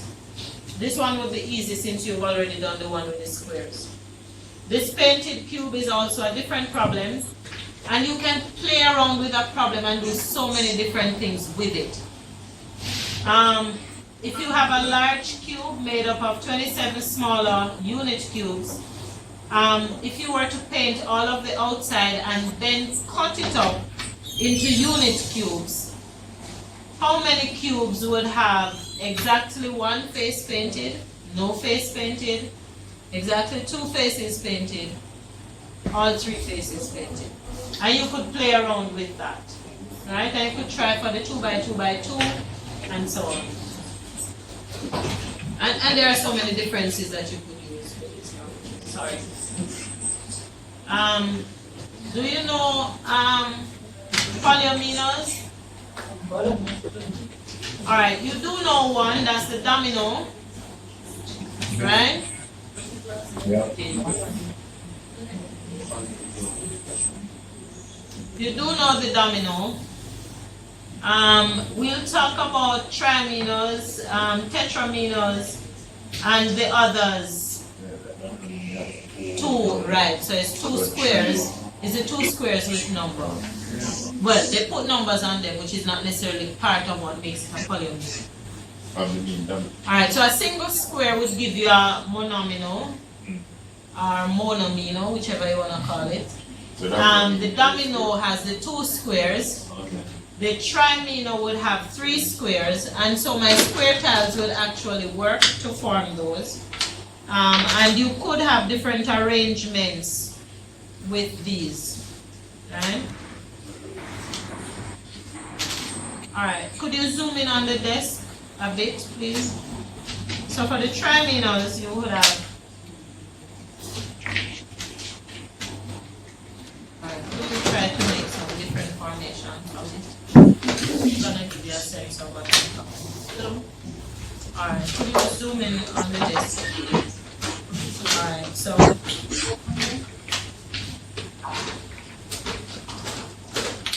this is 5.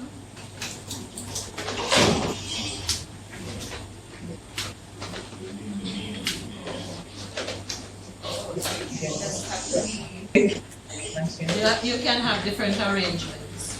So the idea is to figure out how many different arrangements are possible. Are you seeing? So where my hand is, that's 5 pieces. This is also 5 pieces. I'm gonna create another one right here with 5 pieces.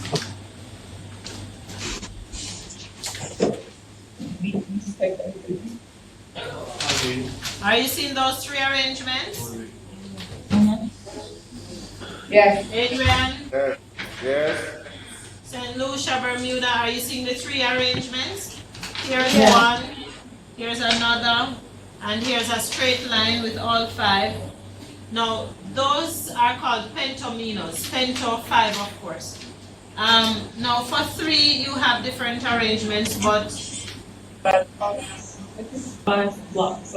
we could ask students to figure out how many different arrangements are possible. No. Now in this case, we're not doing point to point, we're doing side by side. Okay?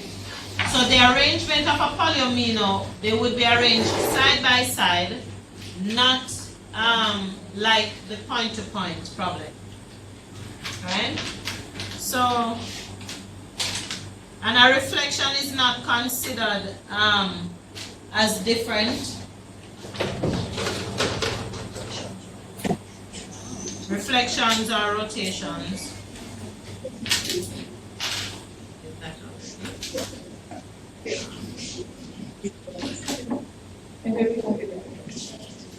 So you can see I've done 4 different pentominos here. Now pentominos, and we said we'd talk about tessellations another day. It can be used for tessellations, but we'll talk about tessellations at another time. Do you know how much more work I have to do? Huh? I could continue some of these. Okay, so I've put on the board how many are possible, the arrangements that are possible. And you could actually try to figure those out. I could probably bring some pentominos. I have pentominos at home that we could use and do the tessellations. Okay. Now, I'm not gonna go through your role. That's something that I'd love for you to read on your own.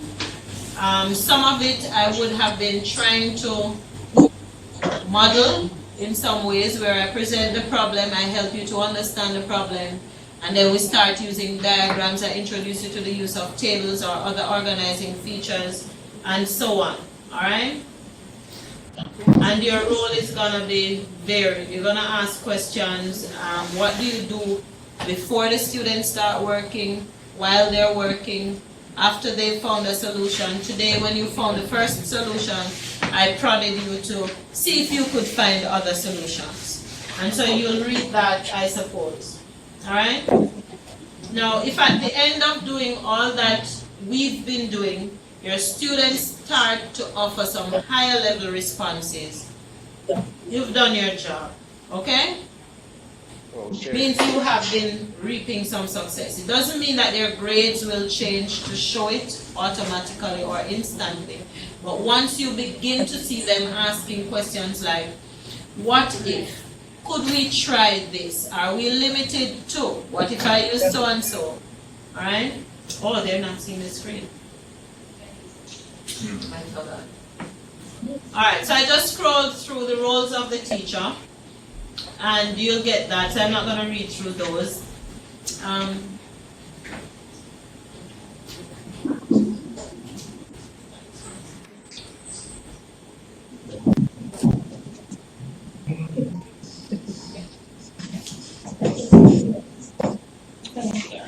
Now, the problem that you had said you wanted to do earlier, I'm going to leave that for you to go back to and see if you can figure it out. The policeman problem. It will be there. Neighborhood man.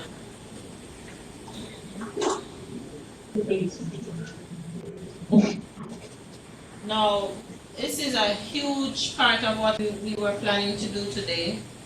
I'm just gonna start you on the idea and then let you go.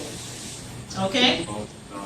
Sure. Then I will send you, today I will send you the article that details the work of one classroom teacher with the circles, okay?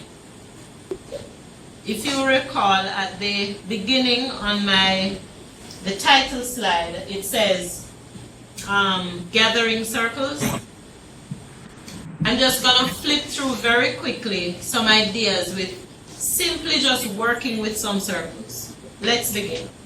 Now, we're playing with the circles a bit. If you were to take a string and wrap that string around those two circles, if there are two congruent circles and the radius is 10 centimeters, what would be the length of the string that you would wrap once around those two circles?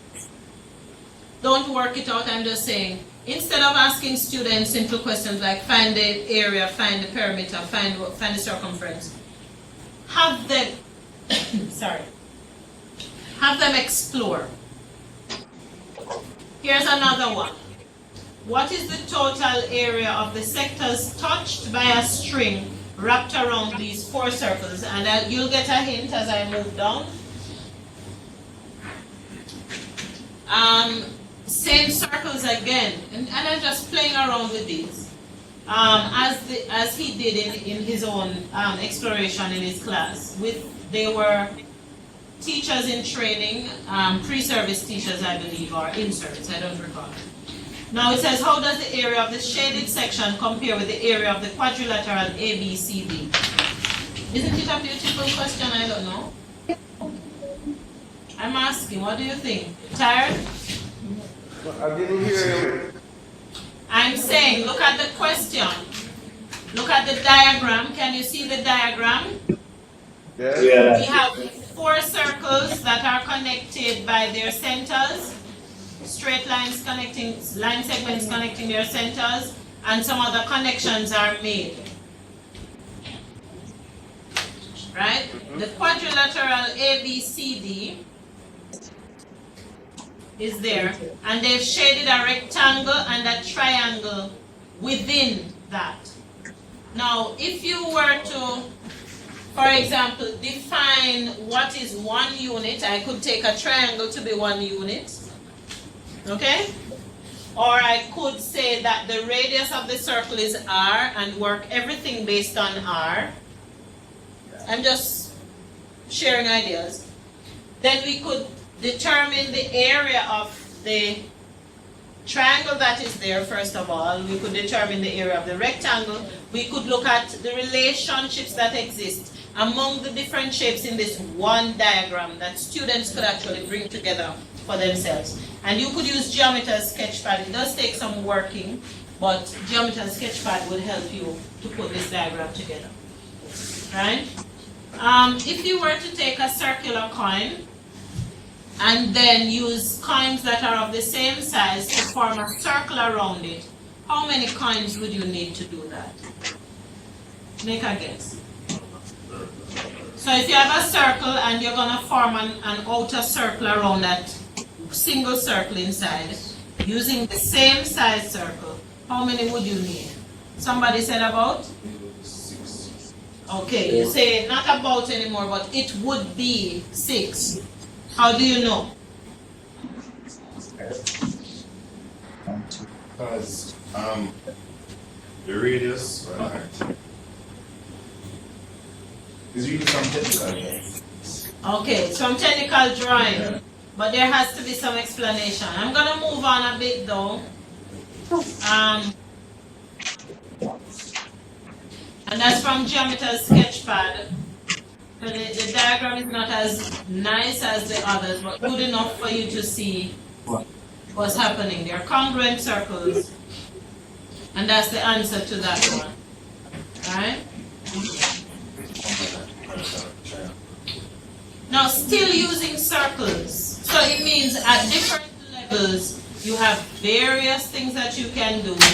And I'm asking simply, calculate the area of the hexagon. Now, the hexagon was formed by connecting the center of these 7 circles that we had earlier.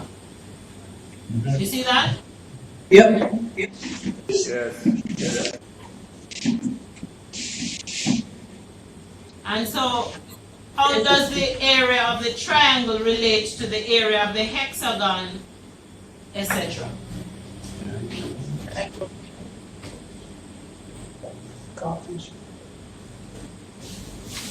I'm going with circles again.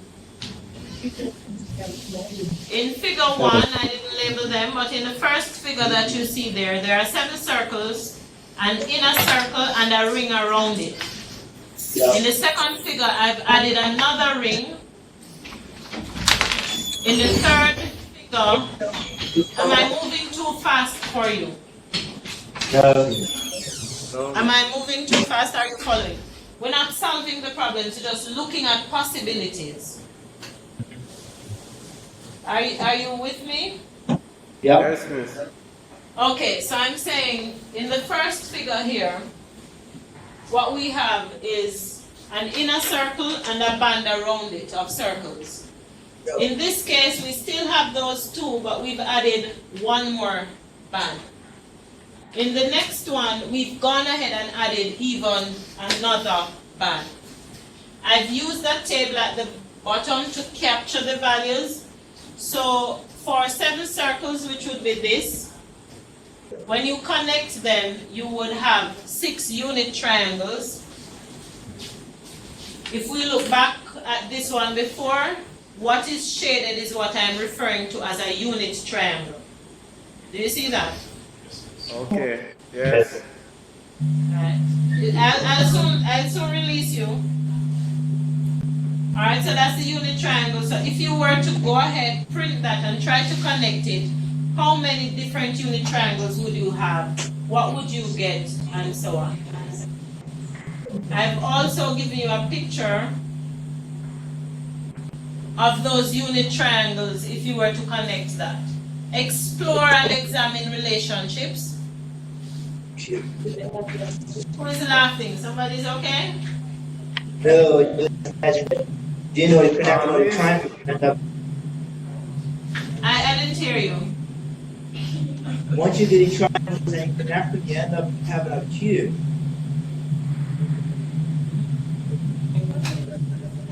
What we did with the triangles was what? Once you connect the triangles that you did in this, you have a cube after you're finished. A cube? Yeah. Oh, okay. So when you look at it, you can see a 3-dimensional cube. Yes. Okay, you see what's happening? So from that, you're seeing a cube. Is it a cube? Yes, a cube. 2 by 2 by 2. All right, and so ask the students to talk about the relationships. Okay, you can have a field day with just the circles. Remember we asked this question earlier. As you look at the string and look at what portion of the circles it touches, you could do that in experimentation. And of course you see those 4 shaded regions added together, I can tell you, will give you a full circle of that size. Alright? Yep. Patterns again. When an additional ring is added, the number of shaded circles is increased by 6. Letting Y represent the area of the shaded part and letting the pattern increase outward X more times. From the given diagram, write an expression for Y in terms of X. Should I still continue with the circles or are you tired of them? Continue, miss. Thanks, Adrian. I will take it that silence means consent. I'm gonna be brave. Now, so many things with this one set of, just the same old circle. Instead of seeing a single circle all the time and being asked to do the same things over and again, it would help if as teachers we became creative, or if we did our research and found new and exciting ways to play with a circle or some circles. The circles could be coins, or they could be paper cutouts, or you have circular stickers that you can buy and students use them, connect them, talk about the patterns and so on. Alright? Now, when you do this kind of work with students, you must at the end of the day or while they're working, assess them. You can assess the criteria, and these are suggestions. You assess fluency, which is how many solutions can students produce. Not every problem will allow for many different solutions. So your grading will have to be based on that, or your assessment. What kind of flexibility are you seeing? How many different mathematical ideas are discovered, or how many different solutions are used, and so on. And when we talk about originality, it doesn't mean that you haven't seen it before. It just means maybe you didn't teach these to the students. They're putting together different pieces in an interesting way. Maybe you taught them something and they've expanded it, put a new spin on it, and so you reward them for all of that work. Okay? I have a problem of the week for you, but of course you can do that on your own. I mean, and take us 1 week? No, it means that for the week, and oh, the solution is there. I shouldn't give it. I should take back the solution. I'll take it back. No, leave that, leave that. Leave that. You want to look at it, so I'm looking at it. You want to see the question? It says the isosceles triangle shown on the left has a base of length 10 units and sides of length 13 units. Now, the one beside it also has sides of 13, but the base is different.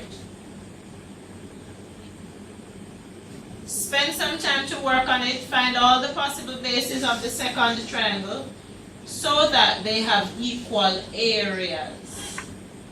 Interesting, isn't it? Yeah.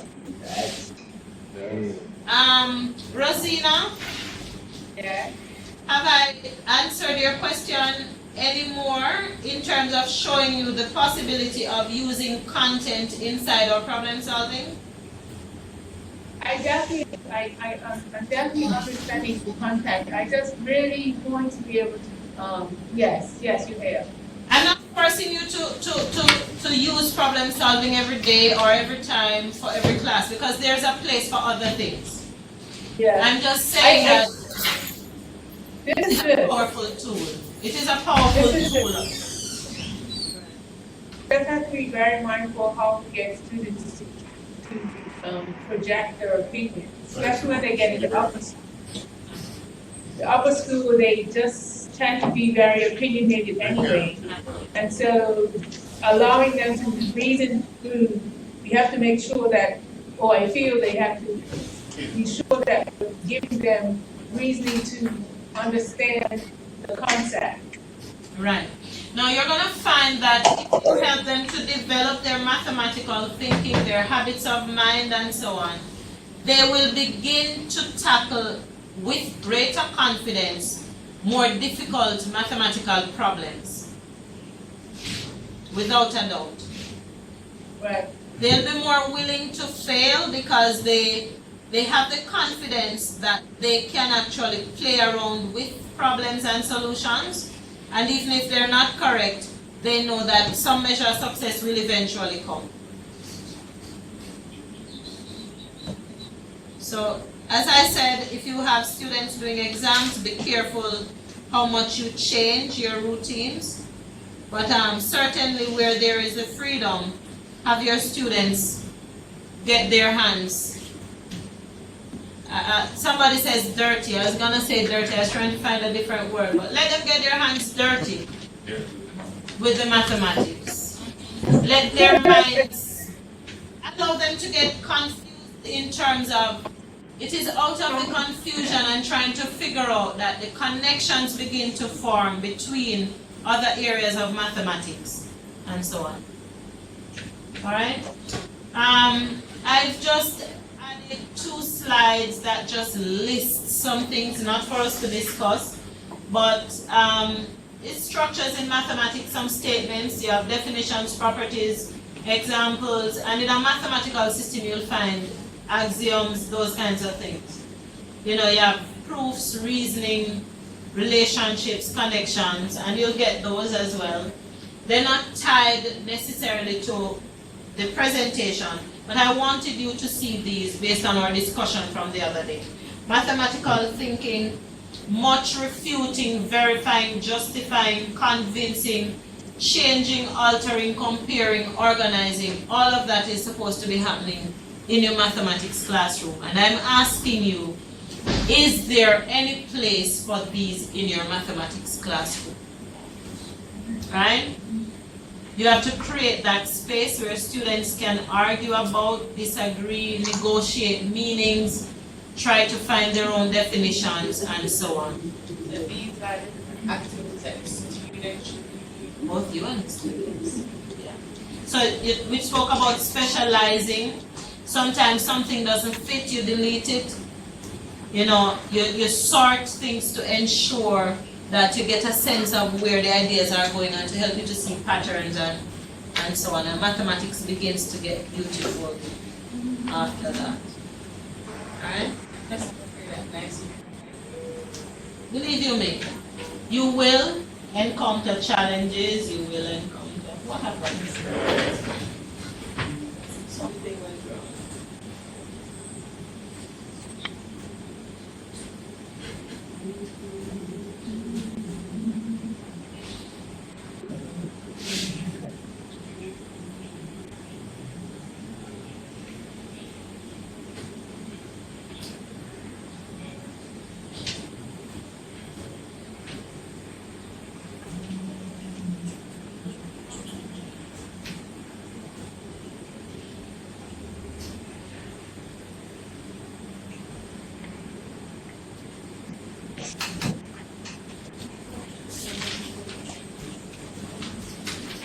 Are we working on something at this point?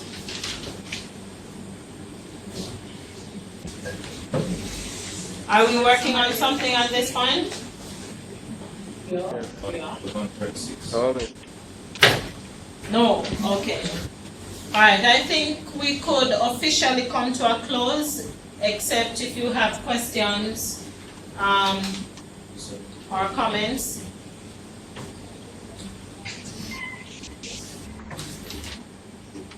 Miss, Yes, I think- Adrian. you said you were going to send us some links last class. They are at the end of the PowerPoint. Okay. Which means you didn't read the PowerPoint yet, right? Don't worry. Yeah, I went through the PowerPoint. But I Okay, didn't see well, the link. read the last slide. Yes. The last slide has the amount. She said that's It has the links and you just click on them and you do some reading on your own. It will speak to you about things that we don't get the time to discuss, because I find if we are to do all the discussions in class, you would have to read ahead, then we would come in and we would do a lot of talking, not much of the work that you probably would want to do in a group setting. The reading, some of it you can do on your own. So for example, in terms of the nature of mathematics, what is mathematics, there are things that I've included that you'll read that will link you to those. And I'll continue to send you articles at least up till the end of the course. So, Mr. Hunter, the Yes. habits of mind, it's articles after the habit of mind. Are we just supposed to read the habit of mind article? Are you supposed to? Read anything after that? Of course. I have lots of readings for you to do. No, I mean in that same, let me go to that link. There's the habit of mind section, and then there's more, information behind it. Oh, Do you so- wanna see that information? All right, the That's article has, let me just double check and tell you exactly how many pages. A lot. No, it doesn't. You have to read that. The article has 6 pages, right? Okay, yeah. Now, if when you go on that website, it is actually a paid website, So, I've already paid for that article for you, right? Now, if you're lucky enough to get access to something else, go ahead, feel free. Okay, there's a whole bunch of information. Right, it's a journal though, you know. Do you know the NCTM Okay. journals?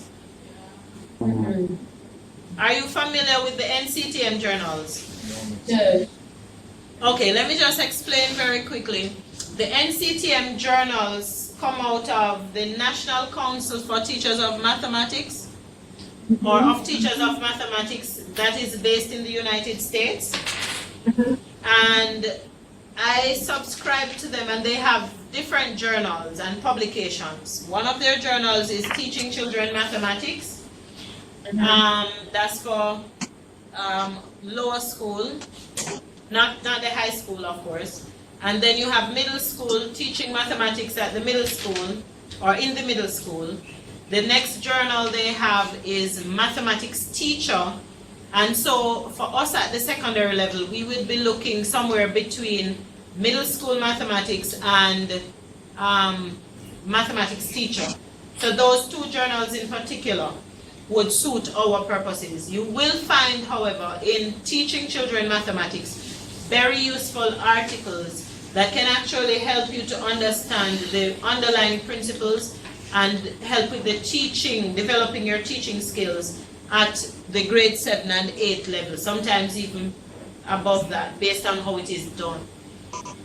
Now, these journals provide access for us to scholarly writings of persons who are in the field. Everything that comes there is beneficial to us because it includes exploration of content. They talk about what happens in classrooms. They look at research and so on. And there's also a journal of research in math education that deals with just research reports and so on. Right, so that those are 4 journals I've spoken of. They have other publications like books and series for children to use and so on. So you can actually go on nctm.org and just look around their website to see what they have and just to familiarize yourself with it. Many of the articles I will send to you will be from there, but not every single one of them. All right? So it's for mathematics professionals. And for those who are interested, you could also check out subscribing to the journal or one of their journals. Yes, it comes with a cost. You have different kinds of membership. Alright. So the one I sent you with paper folding of the habits of mind is from the mathematics teacher in the middle school, teaching in the middle school.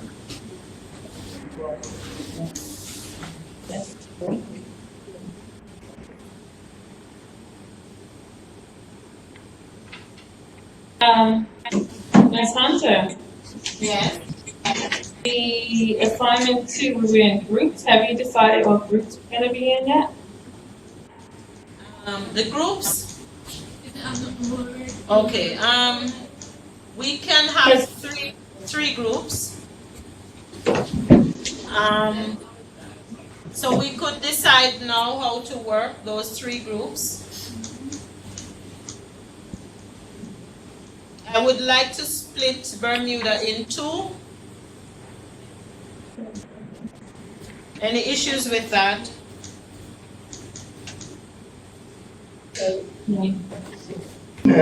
No. Do you have any It's just that we issues? don't know whether or not we're gonna be here on the 30th. But not Yeah. the original for the 11th. Because the only thing is, right, we're not going to be here 30th. You can't get Because it. it's Sunday. You got the split. And you could do it by calculator or by drawing. You could use a diagram, just split it.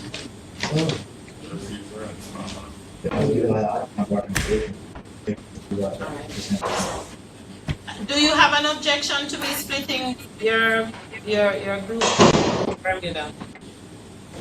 No, I don't have an objection. We were just saying that we see that. the Okay, assignment- so if one of you could send me an email to say which two of you will work together. Adrian. Yes, miss. Yes, I miss. would like to place you with one of the groups. Are you okay with working with one of the groups in Bermuda? No problem, miss. Okay, thank you. St. Lucia, Yeah. Crescentiana, would you be okay working with the other group in Bermuda? Okay. All right. All right. Mona has 4 people. So we have 2 groups with 3, 1 group with 4. Stacy is not with us, and she's not going to be with us for the sessions. And so if it works like that for you, then I'll be fine. Jeff, Just to clarify, remember next week our campus is closed, so we won't have access. Right. And one of the presentations is actually due. Yes, that's what I'm going to do now. So even before you leave, let me do it. Yeah, the register. All right, I have the register here.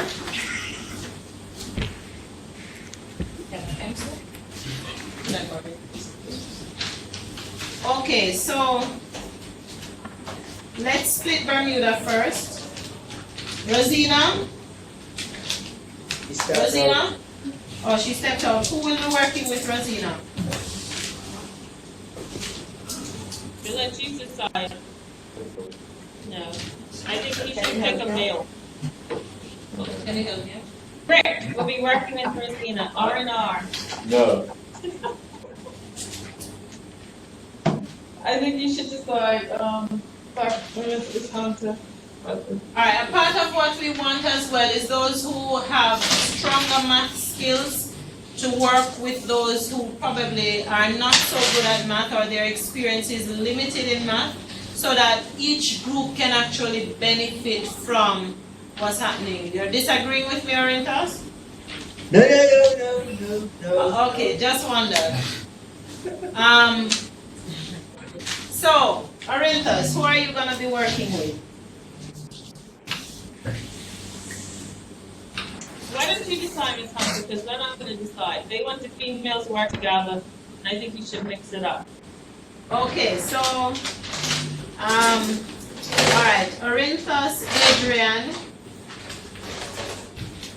and Crystal. That's you, Crystal? Sure. Okay, so that's group 1. And who else is in Bermuda? Rick and Rosina. Jody? Is Jody there? Jody. Yeah. Is Jody? Yeah, it is there. That's him behind you? Yes, behind. Tom, I missed you on Monday. Yes. I kind of saw you, come in, but I wasn't sure you were officially a part of this class. Welcome, Jody. I'm sorry. All right, so Jody. Yeah. And I'm gonna, all right. Do you mind if I put you to work with that group in Bermuda? Prefer to remain with more. It doesn't. All right, Jody, guess what I'm gonna do? I'm gonna put Rosina. That's Rosina. That's me. So that's Jody, Rosina, and those all of Bermuda is gone.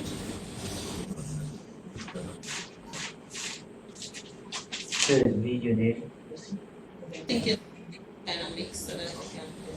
So I'm sending Kezia over to Bermuda.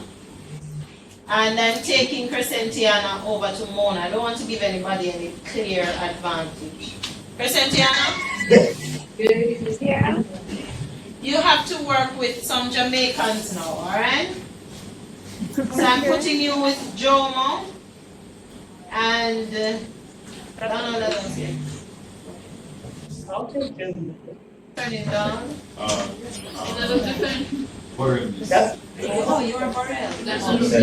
um, Alright, so I'm putting you with Donald. What do you know, yes, Borel or Donald?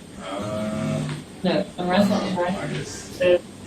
Jody. Alright, so we have 3 groups. I just need to place now Stacy. Stacy will work with Donald's group, that's group 3.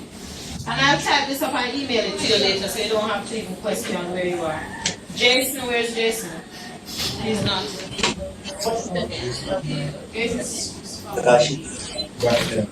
Okay, so Jason is not with us then.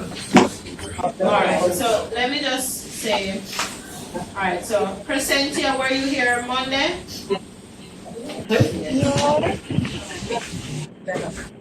Crescentia was absent on Monday, right?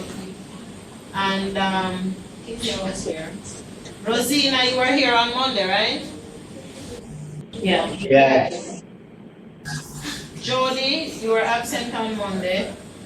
So if you need any, if you have any questions, feel free to ask them. Adrian has been here.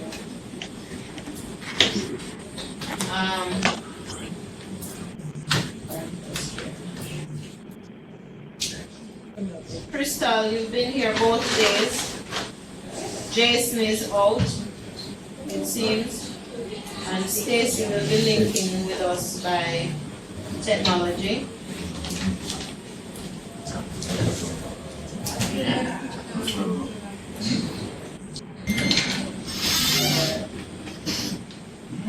What did you sign today? Not as yet.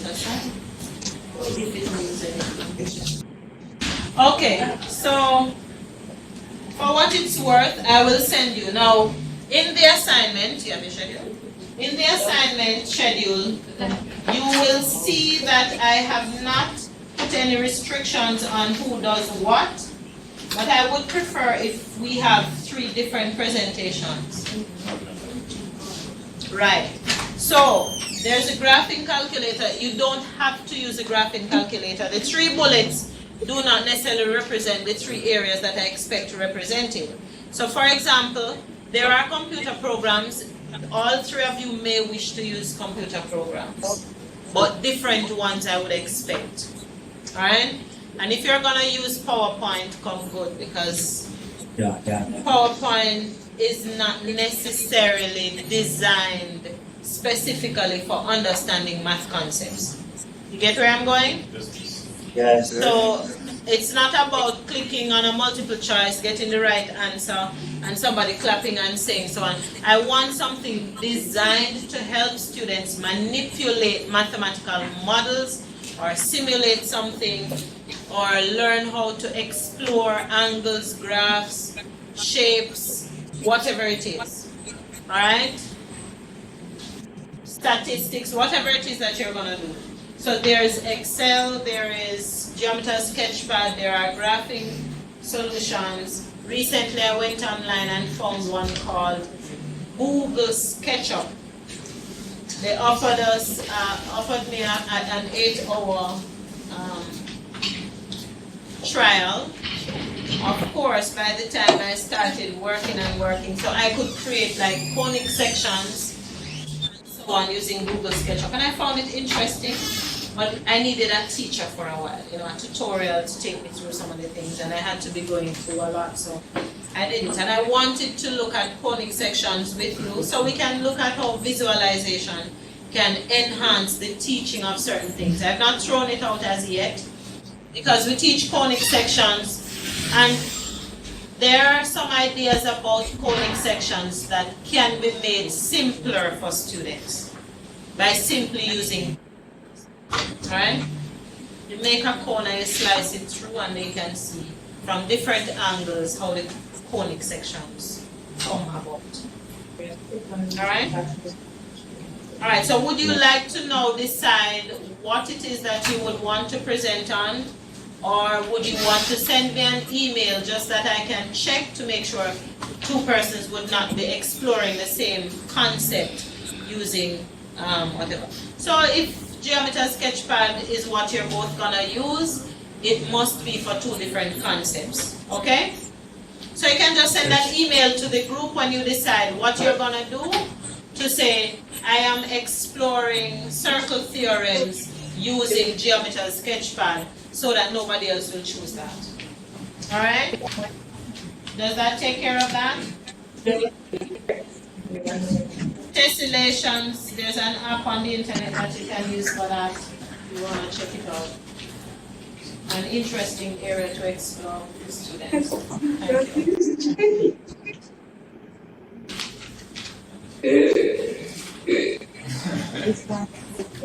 These are mine? Yeah. Okay, that's the brick over here, right? Okay, brick.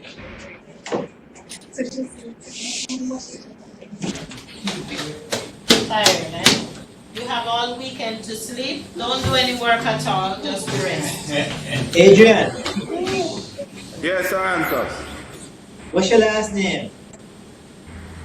McLennan. All right, got you. I got you on email. Because it's me, you, and Crystal, correct? If you look in the email I sent you, you will see everybody's email. No, I'm just making sure. I have it. I have his email. We'll send you an email tonight, Adrian. Okay. Cool. Yeah. Yes, She's here. yes. What is your email? It's Dixon. Dixon.Campbell. Yeah. She's here. Okay. Okay.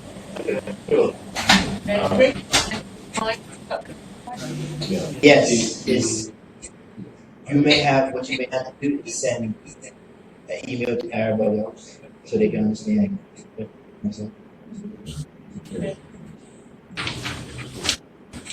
Adrian, Yes. could you please do me a favor and email me the formula the way you had it, so I can add it to the yeah.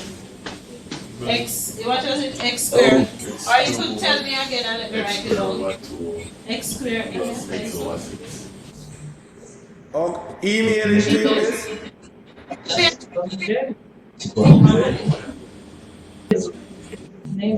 His name is Judy. Right, but she is. But she never said. So you. Here's a family member, that's remember. That's right. Square root. X plus X over 6. But my already said, So, are you ready, Adrian? Huh? Miss? X cube over what? X cube over 3 Yeah. and x square over 2 and x over 6. Thank you. Yeah. Yeah. Right.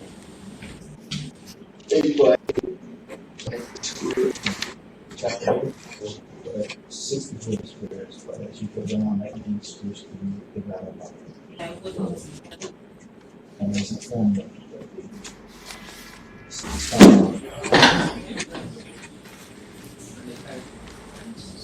And So we're going pages and then you have it. And then just us.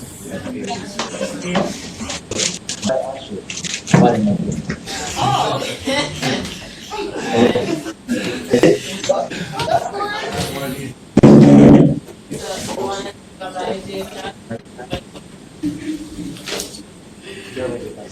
Alright, tomorrow guys. Or yeah, that's tomorrow, don't yeah, I tell you guys. do I shut down the computer? Do I shut it down?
Thank you.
Thank you.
Thank you.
Thank you.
Thank you.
Bye.